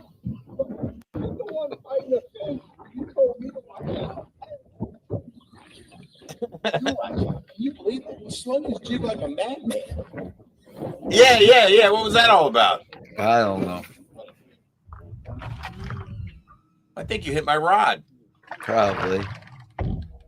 We've touched swords before. No. St. Croix versus Loomis. That's a funny looking walleye. Oh. Darius, I've used flutter spoons in the past. Not a whole lot, but I've definitely caught some smallmouth on them. Probably should use that more. That would be cool. Things we don't think of. Well, I got a lot of ideas. Lakeport flutter spoon. Remember they still might make them, but They absolutely do. I've caught them on that. Nichols makes some really big flutter spoons. Nichols is another good one. Yep. The Steel Shad produced one. I like the Cotton Cordell, the CC spoon, a lot. Well, that's a good one. I'm on is where I'm at. God, we caught a lot of fish. Oh.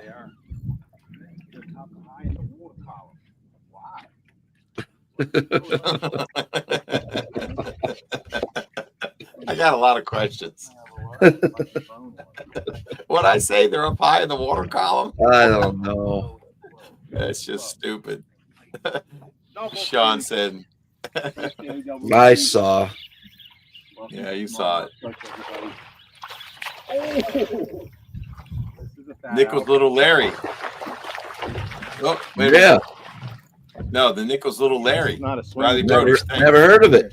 No, Neither have I. That's a new one to me, Riley. I know it's big. Look at that. Well, daily double.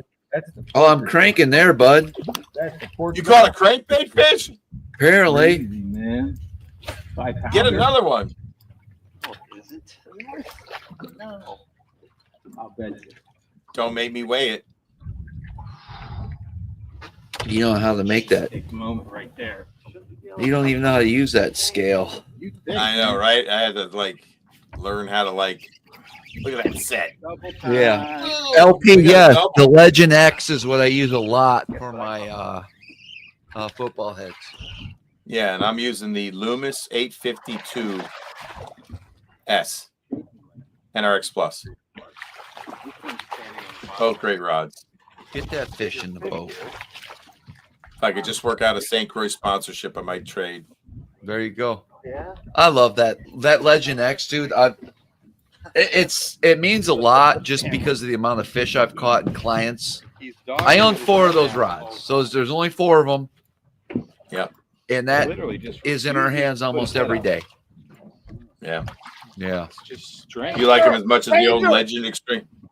No. I for a football head, I just. How am I supposed to fish Yes, with a fucking chandelier in my way? What are you yelling about over there? Because they got the goddamn A-rig off the side of the boat. Jeez. I started yelling danger. I called it a chandelier. Chandelier bass. First cast rubber was in effect. Oh man, I thought your rod was going in the water. How am I supposed to fish with a chandelier hanging over the side? I don't know. Why do you got to sit down? Look at Travis. Why am I looking at that? Oh yeah, I don't know. That was weird. Like you're trout fishing with power bait. I guess. Do I got one? Do I got one?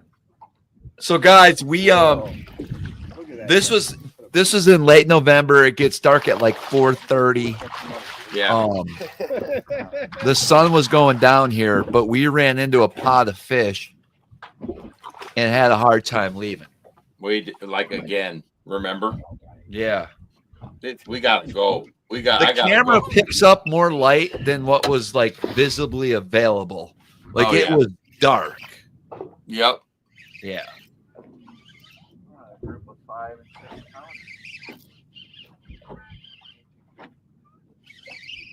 Man, that was a fun day.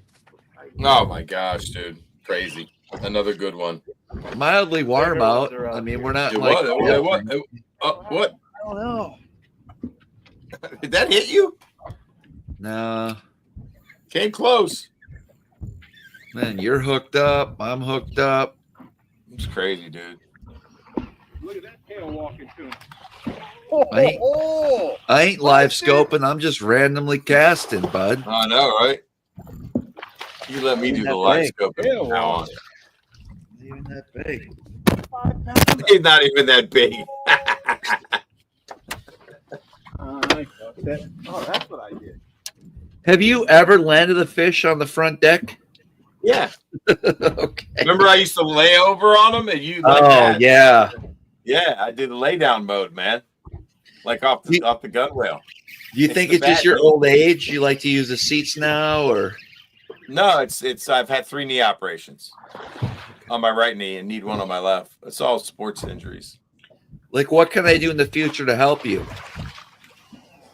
I mean, What do you sometimes got you'll there? land. I like How sitting can I down be a better landing. fishing partner? No, it's perfect. I like to sit down and land my fish. Okay. I'm happy. Yeah, no, don't even do anything. I wouldn't do anything different. Captured.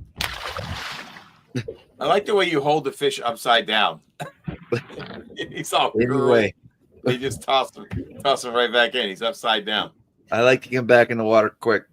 Oh yeah, you want to fire another cast out there? You That's got on right. plenty. You ran up right to the front, went so caught one on the first cast. You knew what was living there. What are you doing? I'm probably retying. I don't know. Yeah. You're Maybe always getting trying a on a new snack. bait to try. I could get a new snack. Well, yeah, I tried to do something interesting, Yeah. right? I've come up with some good ones. You got to give me Yeah. credit. You I know, think I want to do a full documentary next time you come up. Okay, I'm A ready. lot of people don't understand. Eric will even bring like his snacks that he brings. He'll have Yes. individually wrapped nuts and seeds Yes. and Yes. string cheese. Yes. And everything's labeled. He'll put a Bass Lab sticker on his string Yeah. cheese package. Like Yes. you have his wet wipes, his sunglass cleaner. Yes. He's got Yes. it all laid out. Yes. Yes. Yeah. That's what you do, man. Yes. You gotta have it perfect. I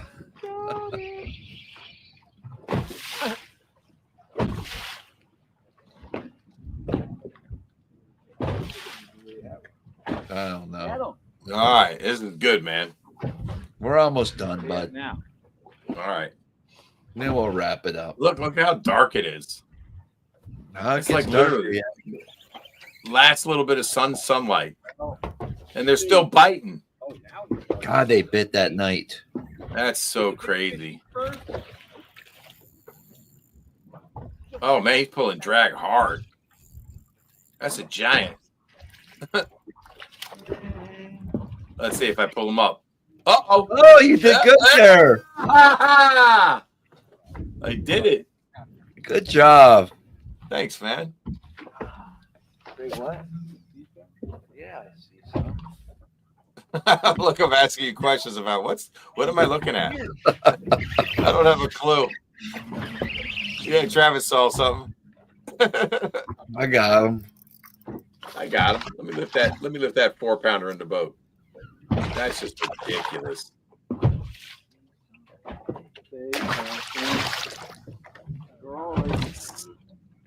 See something, say Come on, something. set the hook, bud. I'm about to watch. I'm waiting. Me too. Feel like it can happen. I want a daily double. Another one. I'm out of the zone. You told me that's out there. I remember this part. There are all these groups of fish all these different places. Over here. You've been struggling. Yeah. There's the upside down. Yeah, that's how you do it. They're always upside down. I never realized that.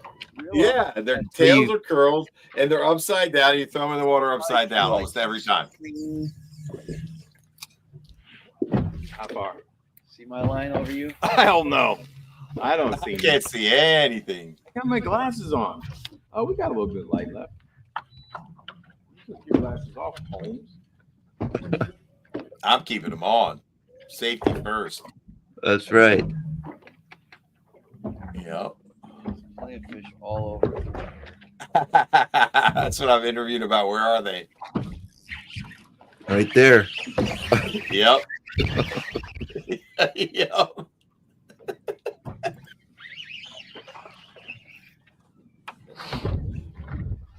Come on, work that bait.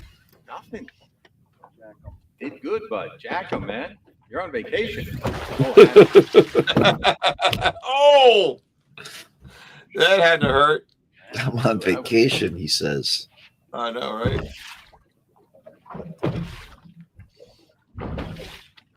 I noticed you're slow crawling your bait, and I'm just leaving it sit there. Look, see the difference? We struggled, but we didn't.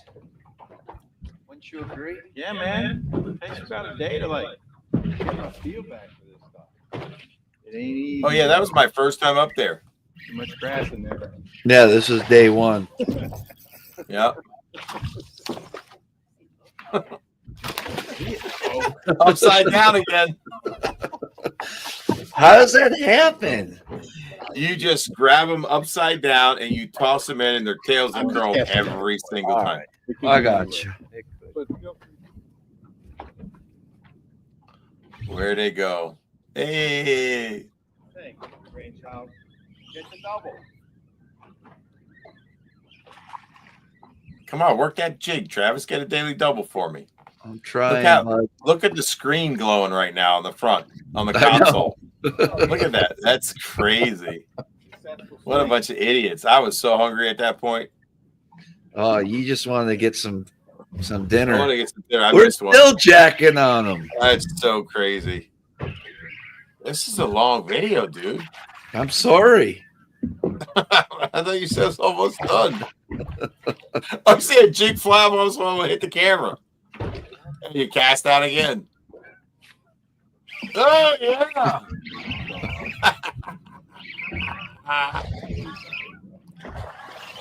Get it. There we go. Oh, I lost him. Dang it. We gotta go.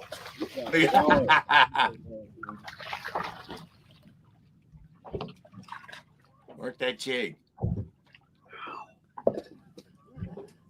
Uh-oh. Double. Sorry, man. All right, guys, we're gonna wrap this video up. See ya.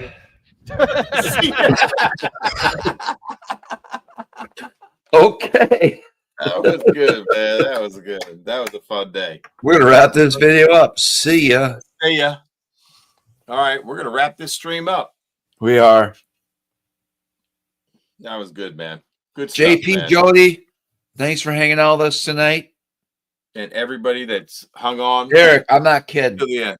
Yeah. I haven't seen anyone in the Northeast that dominates like Jody has. That's crazy. He's got it dialed in, bro. I think he could definitely fish at the highest level. Then he needs to try. But I it's kind know. of tough when you're like got the job at MLF and then I say screw it. I think he needs to do it. yeah, it's a big investment. You gotta have a sponsor. I think he would make it. I think he would make it. He certainly would have a shot. I really do. But whatever. All good. All good in the hood. Oh. No. All right, bro. I'm gonna go up, watch a movie, eat some popcorn. Oh, what movie you watching tonight? I don't know. I'll find something. I watched a movie called Trouble. It was Swedish the other night. It was good. I liked it. Yeah. I was asking about your hat earlier. I'd never seen the logo and then a side thing. What is that all about? The side thing is I collab with Susquehanna Fishing Tackle. Oh, okay. They give you some royalties. Good. Yes. They do the print, and I get some free ones to sell. There you go. That's right. It's awesome. All right, guys. Well, thanks for hanging out with us tonight. Eric and I will be up here fishing soon, the next week or two. Yep. Regardless of weather, we'll get on them, dude. I know. I'm not even worried. Not even worried. I know you're not. Not even worried. We always find some fish. We do. Some good food, good laughs, no question. Daniel, only Eric does that.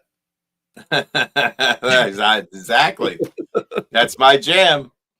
I'm a late night guy. I always have been. Uh-huh. Enjoyed it, man. A lot of good laughs tonight. That was good. Good conversation. It was intense. I think we figured some things out. We did. Always. I'll look into the pyramid thing, the structure below. No, don't. It's a psyop. I'm not doing that. I never do anyway. Don't care.